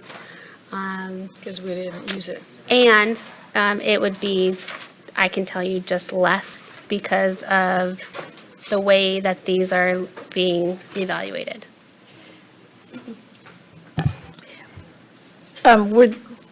Was these questions specifically in there because of the Chew Bill 20 and 38? I can't say for certain. Okay. But I'm willing to bet that it has a lot to do with 2138 and the ability to capture that information. Seems reversed, like they would have done this kind of research prior to authoring the bill. Now it's in law, so why go back 4 years to, I guess, to justify the law? And to perhaps Is that get a the reason? baseline as well Uh-huh. to determine the efficacy of the law. Okay. It was confusing to me when I read it. Well, yeah, there's some that are not great. There's going to be quite a bit more added to prior years. Yeah. I thought you said there weren't any available, 15, 16, but there are? So there are, after that conversation at AAVSB, there's actually a lot more. We initially thought that the project was done. The project was not done, and we found another 800 or so that we have to go through. 800 that you have to go? So we have to go through to determine whether or not they were, if they were denied and why they were denied. So I anticipate this number growing, and we're doing the best we can with our staff. From a budgetary perspective, in terms of justify a lot of different things, is there a way to quantify the staff time that's going into, the sunset review is a critical component to all our boards, and no question about that. But is there a way to quantify some of these past research request things that you're getting when the systems weren't set to capture it anyway, so you're having to go back by Let me hand? clarify first, the system is set up to do that. We just weren't utilizing the system. In the last 4 years? Okay. Oh, last 2, okay. But this is asking 4 years, right? Right, Right. Okay. Just wondering, And- because it's and- taking time away from other things. right. I I think assume. that they were added because they are very much interested in what all the boards are doing. So while we can express how much time, and believe me, I will, to respond to these, I think that it's something that we need to do. Is this a reason why we've been seeing an increase in processing time for applications for RVT licenses and So there's a number of reasons why you're seeing an increase. This, yes, being one of them, but also keep in mind that we have 3 people devoted to processing applications. We receive over 4,000 applications a year. 2 of the 3 who are dedicated to them have been promoted to, one was promoted internally, another was promoted outside of the board. So we had 2 vacancies and this project. so we have one person. We have 1 person currently in the licensing unit processing applications. Which is Sorry. unfortunate. I'm still a little bit hung up on the different numbers, and I'm sorry to go back to this, but if we just made an emergency vote on increasing fees, and we find these numbers to be incorrect, So let me just clarify, these are 2 separate numbers. The numbers that you are making your decisions on based on the funds are based on the actual money that are coming out. The data in the system is reliant, there's one separate system. This is relying on a multiple of things for the database. During the transition from the legacy systems to Breeze, if there was not a lot of data cleanup to begin with, then that is transferred into the new system. I can tell you from being involved in it with my prior board, we spent 2 years prior to launching Breeze to clean up all of our data, and it took 2 years to do. I do not believe that that investment was put into the system, and so I think that there's a lot of questions related to the reliability of the data. But again, that takes a long time to fix, and we are working to address a lot of the designs in Breeze to accurately capture it. But this is what the system is showing now. But it is definitely different than what our fund is showing for their system. but are they projecting based on this data? No, so they're projecting based on our prior workload, expenses, revenue brought in, not the Breeze database data. Okay, but like the revenue brought in is from the number of licensees? Yeah, that's from the DCA. Right, but Okay, it's in okay, a, okay, yeah. I just, so we can rely on that being You can re- accurate? yes. So Okay. you can see my math there, but I used the actual, the 6,000 vets, and I came a lot closer to their number. And that doesn't include the out-of-state and stuff, so this is, you're probably right. Okay, but we'll see. Can I, then that brings me to a thought, since this is going to the legislature and they'll summarize it and say, but they don't understand the nuances. Yeah. Would it be worth having a little caveat at the beginning of this data listing to say Absolutely. that we are still implementing Breeze due to some of the issues about the data that was originally input? Yeah. That these, I mean, it would be nice to have accurate numbers, but if these are not potentially accurate because of where we're getting them, we don't want to give the legislature the idea that they are. Yeah, I would love to make that disclaimer that we are concerned about the integrity of the data. This is what it's currently showing, but we are working to do some more data research and cleanup if needed. Although we don't want it to make it, we want to do the best we can to give the most accurate data and not seem like Right. we don't know who our licensees are, because we do. Right. Okay. Yeah, this can't be right. Okay, good comments, and probably, do you want to do the same thing for this section as kind of a disclaimer about So Why I it's hard to I find. did put information in there, manually pulling each, right? yeah. In the beginning of each of those questions, talk Okay. about, we didn't collect it before, we were manually tracking it, so So I. we're doing it now? Yes, yeah. Does it say we're doing it now? I didn't see that in here. Is it? Might wanna-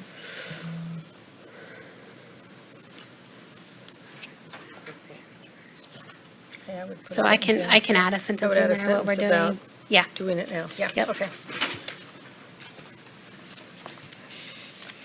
Okay, 68 for me. okay, now we're on page 68. 60, I have a question about top of page 68 under D. It's talking about Viva through the AAVSB. And do you think we should state in there that only about half the states report to Viva? So they don't think that, we should just start using them exclusively? Can you say what number question, because my pages are Oh, we're on Okay. page 68, it's So it's- 22D. 22D, thank you. Decent dog. I think that's a good idea. Yeah, we can I think you definitely have add to, that. and I think that's the reason why you can't solely rely Why on you it. can't just do And we them. don't rely on it. Yeah. Staff goes further. Is that true, 50% of That was true last year. states? Yeah. I think it's. It's still about this. And it's also, you don't have to get into the nuances, but it's very different what one state considers disciplinary action versus another. And But we can definitely mention that, because Yeah. that's one of my biggest concerns as well. Yeah, okay.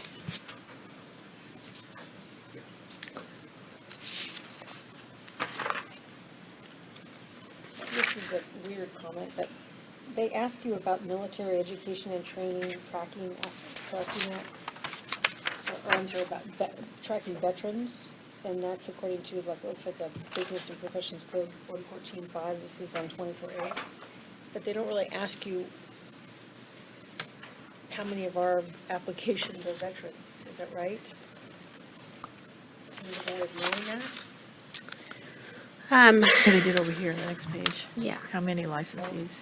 So, But this is talking about applicants, not licensees. Okay. I don't know if that matters, but I think they're a little different. This is applicants, right, and this is licensees. so are you in 24A? 24A.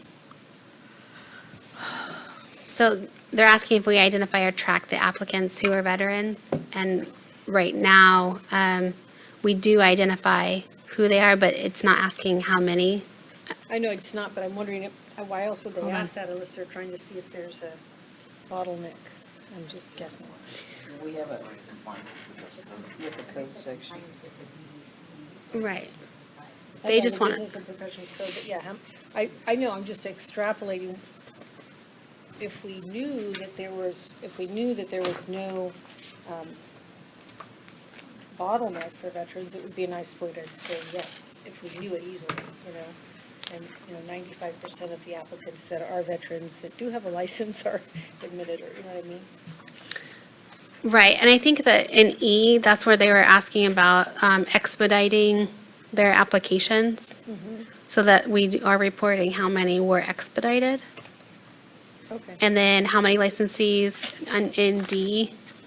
Did we waive fees for, and those are related to renewal fees, I believe.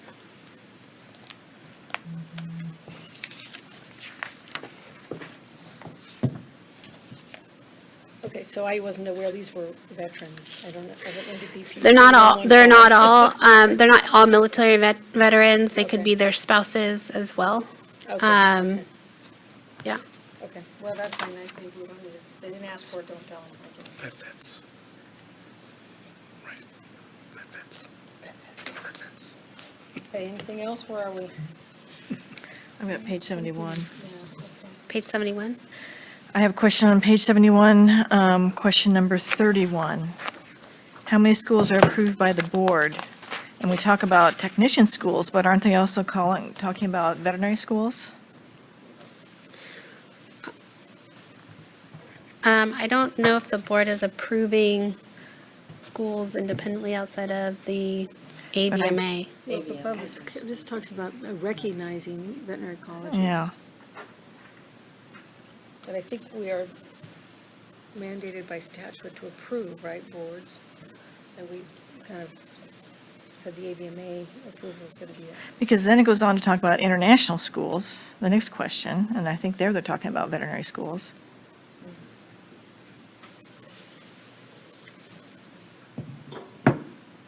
So you thinking they want to know how many veterinary colleges that There are are approved by the AVMA? You can well, say that. Yeah, so we 32, can, but 31, I think we should say there's No, I two think it's veterinary schools in 35. California. Oh, Yeah, but those- They approved all of the ones.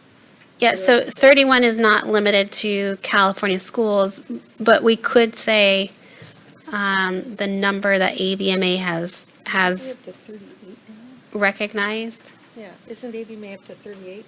I think it's more, I think it's closer to 40. 42? I don't We, remember. we can get the number and then just say that they are, because they're accredited, they're thereby approved by the board. Okay. Yeah, as accredited, AVMA has accredited one, that's Yeah. worldwide. Yeah. Yeah.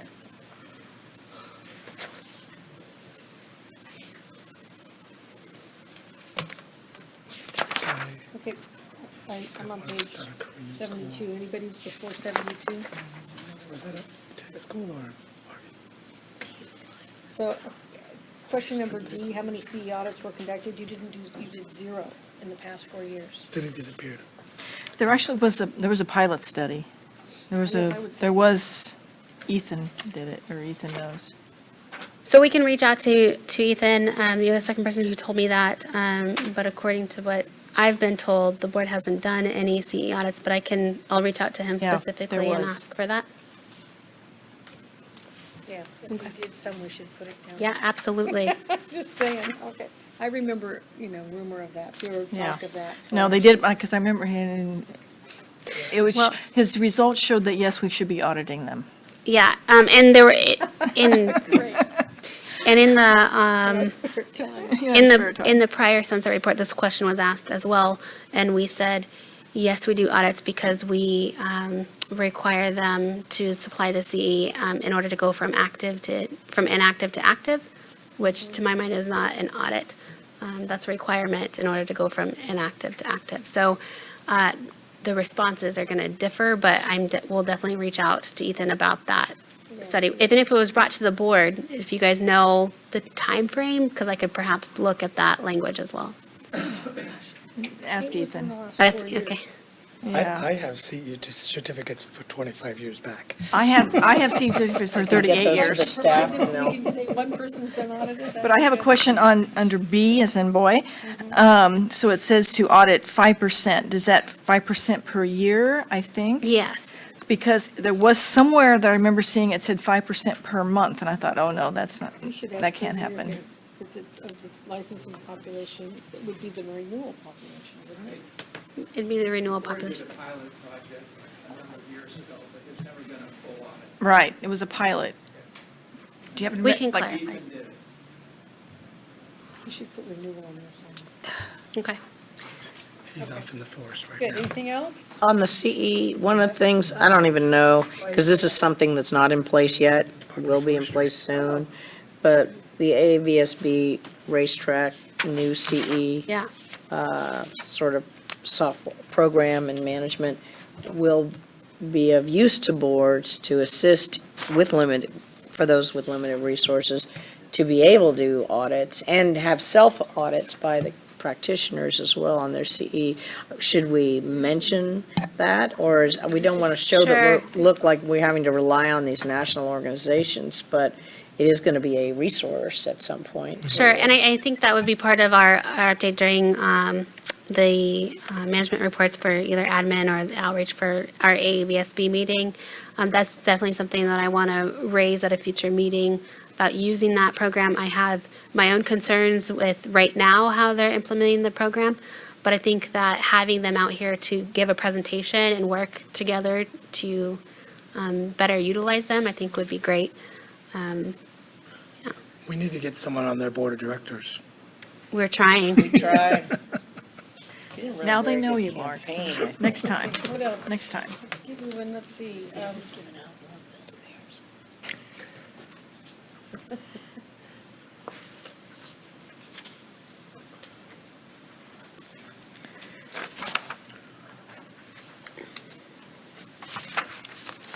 I'm a little unclear as to, we talk about the amount of complaints rising. One point it said 83%, but then when I looked at the figures, it didn't seem to match that.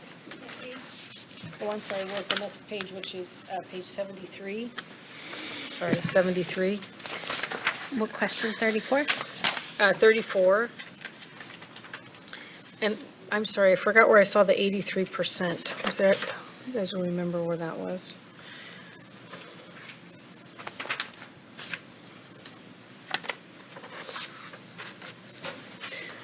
Do you remember where that was?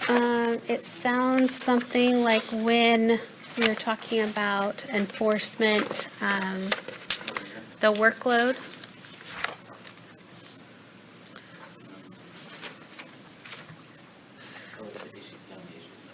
Yeah, because when I look at the actual intake of complaints, is that supposed to be the number of complaints is the intake?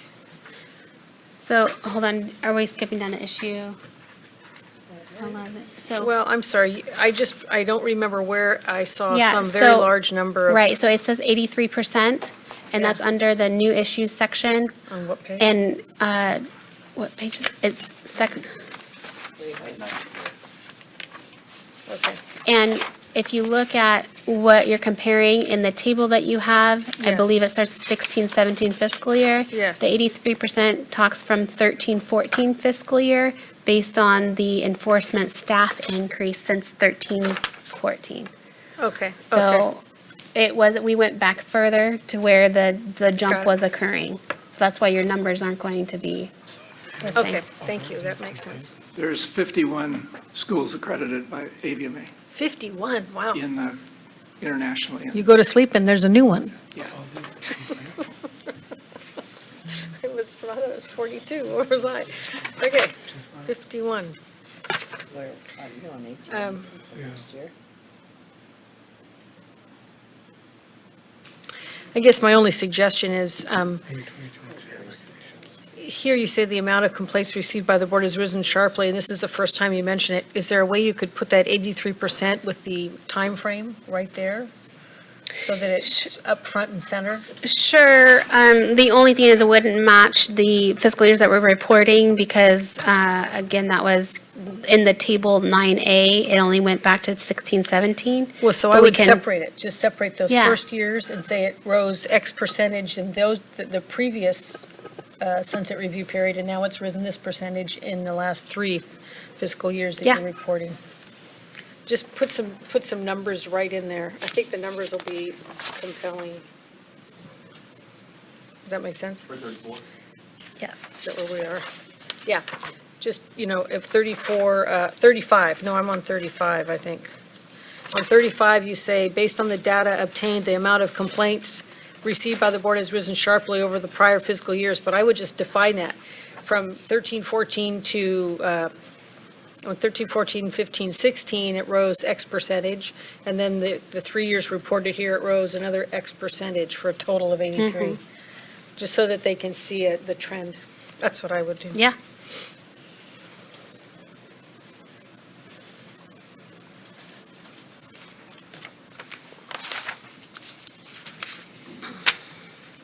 I ask a question on the enforcement activities, I mean statistics, just because I'm getting weary, I think.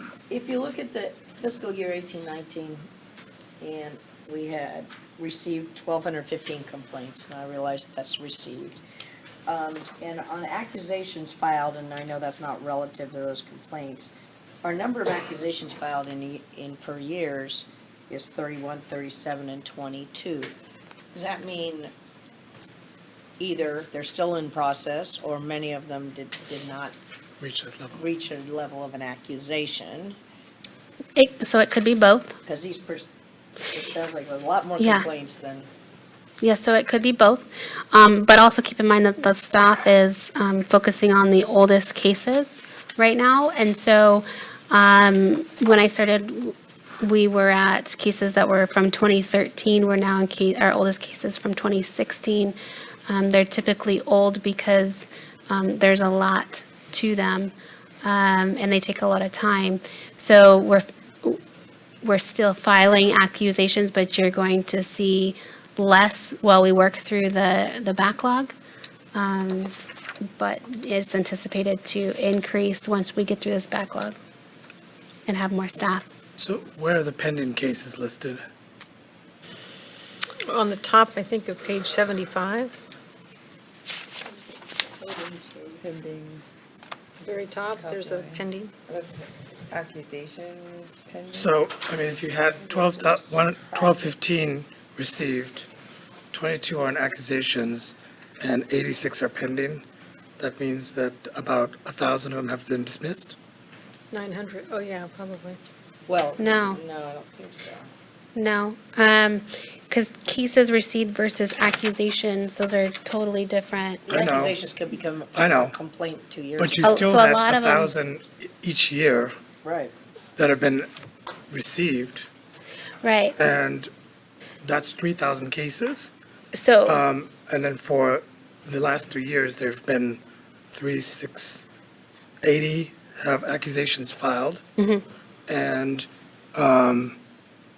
about 300 that are pending. So that still leaves about 2,700 that, where do they go? so they were closed with lower action than an accusation? Okay, so that was my first question. Yeah. They've been dismissed or closed? I wouldn't say They're dismissed. closed with these other things. They were, yes, closed with lower actions. Or they're still in, oh, they'd be in the pending if they were still. Right, so they would, if we So what- closed them and took no action, then that would not be in the accusation section. And where are those numbers reflected? Closed, under intake, closed. Very first complaint, intake, closed. No, those are That's two. closed at intake. Oh, I see, okay.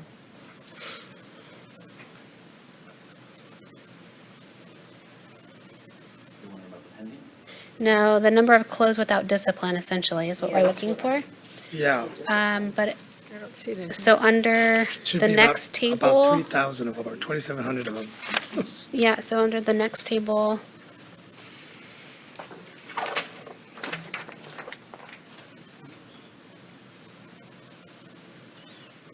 So those, you see the numbers of desk investigations closed.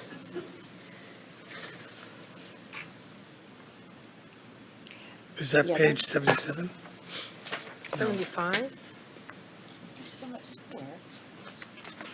Closed without Table, in discipline. table 9B, 9D. B as in boy. Okay, Where is it? there they are. I see them. How can you have Where? more first assigned in the Here. year than you have complaints? The There's catch, another, the all almost investigations first almost assigned. 100. Where are you now? You have over almost 100 closed more without discipline. assigned The ones that say investigations desk than you have investigation closed. But they were pending here. Doesn't say that they They are, roll Before, over? They Without roll discipline? over. but it's They weren't first assigned, assigned. right, It so they says- weren't assigned yet? then they weren't But it had assigned to- to, These, oh, I saw, and they're not in this pile right here. Because they haven't been it doesn't really assigned. say it's closed. So without then they move over here, so this pending's Is that gonna be. right though? Yeah, but these numbers are all higher than these, so 3 years of higher doesn't make sense. Because we received them, and there's a time frame between received and assigned. It's received, Okay. and then it's. Because when we assigned to- receive it, it's not automatically assigned, there's gonna be a and it's time either frame. closed or it's referred. And so depending on how fast we get them assigned, they may Correct. be in the prior fiscal year, or the Okay. new fiscal year. The desk investigation I would, closed implies they're so I would closed without- recommend you take a look at the average time to close up on table 9A, and you have think that's- 5, and then you have 6 days, and then you jump to 44. You should Yeah. explain that. We can explain that. Yeah, that's what I mean, you should, Yeah. probably, because that might jump out at someone, and you have an explanation. Yep. So, those are the kind of things you might want to Yeah. look for what they're going to kind of question and explain them up front. Did you catch that, Rob? Oh, I'm sorry. So if you're looking at table 9A and you're going under the complaints, you go to intake. Average time to close, we go from 5 days, 6 days to 44, and you have a good explanation for that, but I think you ought to tell them up front what it is. There may be a couple more of those things that you might want to just be transparent up front and say, oh, and by the way, you might notice this, here's why. Is there another one that you might think of that they would jump on? We can go through and Okay. we'll Look try at to that identify way. those Yeah. and provide it. Okay. When you say, and can I ask one more question? CONV, all in caps, is that conviction? What does that CONV mean? Conviction received, conviction closed? I don't know what that means. That's what that Yes. means. What does it mean by conviction received? Oh, that means the case was tried and the licensee was convicted? Yeah, we received notification of the conviction. So what's the difference between that and closed? Yeah, it's closed. Closing the case after we investigate. Well, so it's not a conviction. No, No, so it it's been says a conviction, conviction which is closed. criminal, right? And so we get the notification, we investigate it, and then we close it if we take no action. Oh, so, Oh, I'm sorry. So this complaint area, I think I got it. This is, so there's a conviction that's on the record for one of our licensees, and then that goes to the board, right? It's not actually A complaint. a complaint. It's a Right. conviction that you come across when you're doing, Right, of a new licensee or or of a a? renewal, or a, do you right. check, do the criminal records, Well, like why if would a that be current under licensee complaint? gets a DUI? Because it's under complaint, because that's the enforcement unit who's investigating it. Oh, got So it. you would Okay. capture it under the enforcement statistics. Okay, thank you. And Sort of I know you're getting annoyed with us. but- No, you guys are fine. I would much rather you guys do this. When it says desk investigations closed, We're on 9B. so those are complaints that never received an accusation, but they were either dismissed with no discipline or possibly dismissed with citations and fines. The way that this is displayed, it doesn't say closed with or without discipline, so I would have to double check to see if that is including discipline and not discipline, because it doesn't say that, I Well, can't tell you. I would assume that most of them are without accusations, because you only have. Yeah, it's definitely, So I assume that a majority of them were either closed without discipline or closed with citations or fines. correct. Yeah, I don't think there's anywhere clearly here that we can say we're closed without any penalties. Right? Well, That Well, number, it's close without, where? what Jessica just said, it's not known in this number Yeah, because what categories they fall closed into. without discipline. Okay, we got 10 minutes and we're out of here. Yeah. Can I ask a question on page 76? On the cite and fine, these are not cases taken in front of these are not tried cases, cite and fines. So the only time it would go before an ALJ is if it is appealed, and we've gone through the informal conference, and then it's appealed after that to go to an ALJ. I'm guessing some did. It's 1,000 days to actually complete it, so Potentially, Yeah. but I would not, not necessarily. I would not say that necessarily. And so I'm guessing that we have 24,000 is the amount of fines assessed, and we've collected 7 because they're on a payment schedule, I'm guessing? Perhaps, or it was, yeah, I don't know, yeah. mitigated or, Yep. so, okay. Okay, so anything on page 77?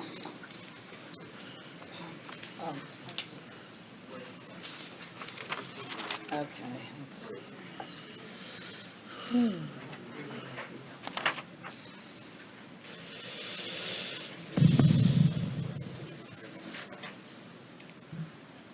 Our enforcement. Yeah, what happened to the 91 to 180 days? That's crazy, that seems weird.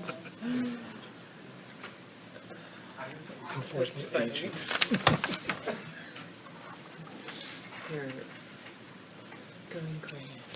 We don't have to explain any of those. Okay. Anything, what's the next page that someone has a comment on? I have 78 78, okay. under B. What number? B, B, 38B, 38B. 38B. So these are insurance settlements, I assume? The average settlement amount was almost $50,000. Do you think we should say the number of cases that represented?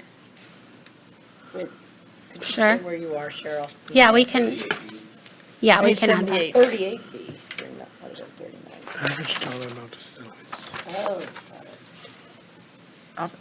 And we can actually, we should be able to break it down more by fiscal years instead of doing just the average over the Okay. prior 4. And how many cases? You're welcome, Rob.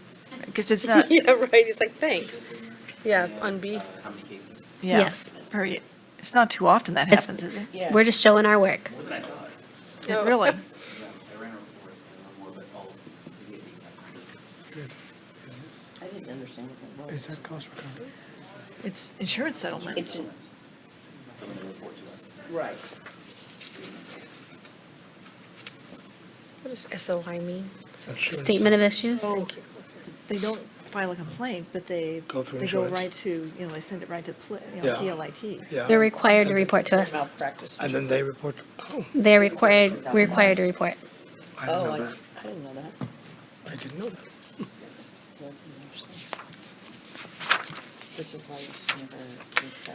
Can I ask a question? Of course. Are those posted on the website per licensee? No, If there's been a malpractice insurance settlement? Okay. No. Got it, thanks. So I'm on 39C, and it says, what is the overall percentage of cases for the past 4 years that have been settled rather than resulted in a hearing? But don't you have hearing decisions in that chart? Are they asking? I thought they were, Most of ours are steps. I think that that's the table that they provided us that we wanted to. okay, thank you. Does that, you see what I'm saying? That's not quite right, but okay. Anything else on 78?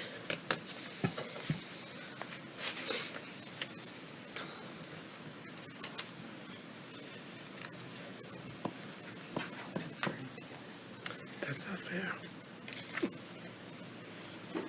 This is good for me. I think we might be running out of energy. Before we move forward, can I just ask a quick question? It's back on 73, I apologize. But isn't there a group that, I know we don't audit CE providers, but somebody does, right? Right. And accredits them. Would it be worthwhile saying think the you can say that. AVMAs does it, or the AC? It's ABSB. No, it's, But we don't say, we just answer that we Yeah. don't do it. It says who approves them, I thought it said that in, AAVSB through its race program approves them. yeah, what page is Okay, that? I was looking at 73H. Does the board audit CE providers? And then we just say, no, we don't. And then on 72, it has, on F, the A. Right, then it says they approve them. So I didn't know, I just, okay. Thanks.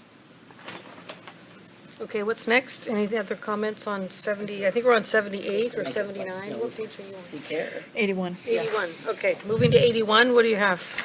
81 under section 6, that first paragraph, the last sentence, where it says, routine inspections are random and unannounced, while complaint-related inspections are triggered by a complaint alleging violations, but these are also unannounced, right? Complaint? Correct. Okay, so, but it makes it sound like it's only the routine ones that are unannounced. So you can get rid of the We can, while yeah. and Yeah, add get rid in of- and add And. unannounced. And unannounced, okay. Okay, what else?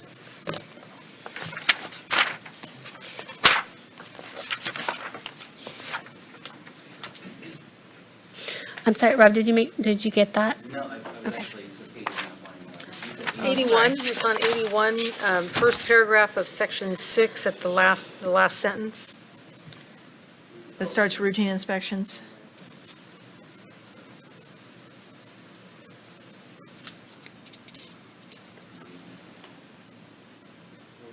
What was the other? Just that Well, they're it not- should be routine and complaint-driven inspections are unannounced. That's the idea to get to. They're both unannounced. Yeah. So this may be something you don't want to do, but when I did read this, I thought, you mentioned that we were able to do up to 19%, but you don't mention that we haven't been able to really follow through and close those because we don't have enough staffing. So it makes us appear like we're pretty darn close to doing it, and I think that's a little bit misleading. Okay.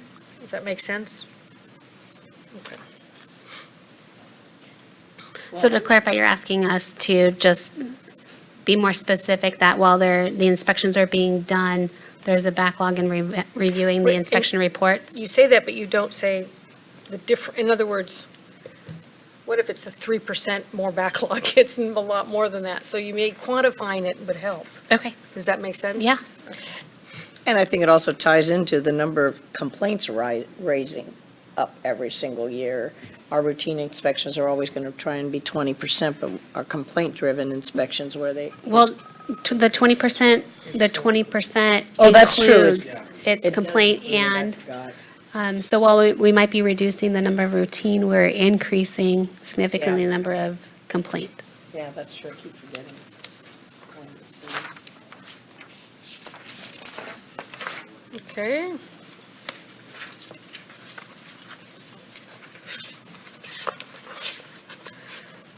I don't have any more, but I probably ran out of steam right here. Do we have anything else? It's more of a grammar thing.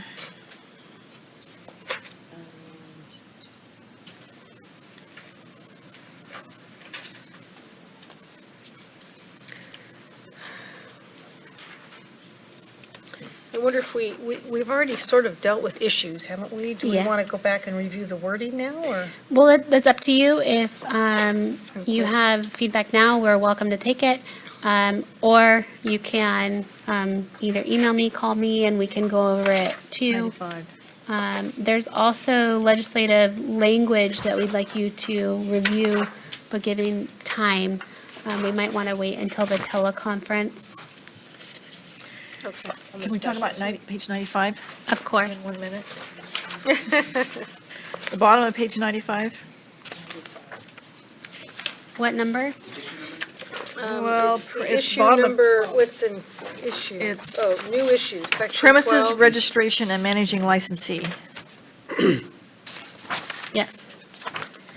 And, okay, so the bottom of my page is the paragraph that starts, in addition, current statutory provisions hold MGLs solely responsible for sanitary conditions.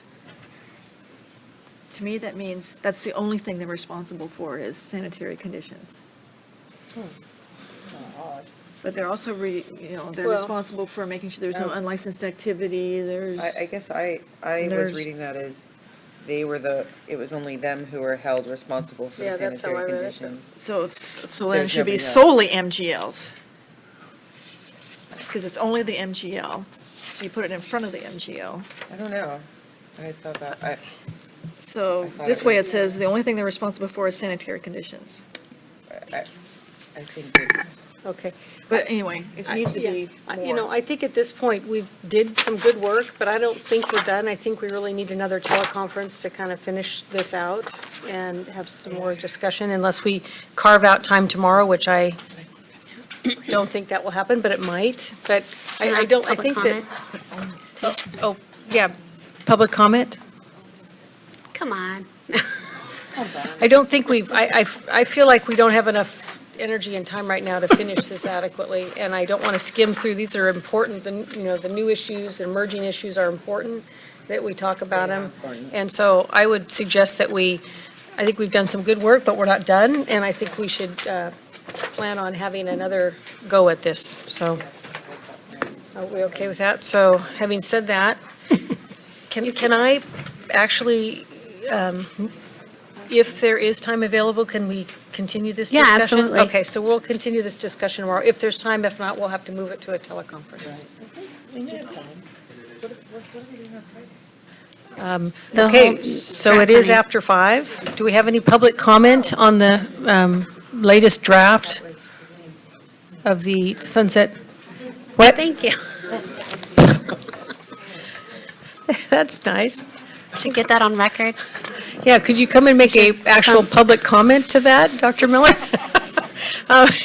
No, that would be asking too much. Okay. Not Then, joking. having said that, I would like to seek a motion to adjourn until tomorrow morning at 9 a.m. We don't need a motion. Oh, we don't need a motion, so adjourned. Okay.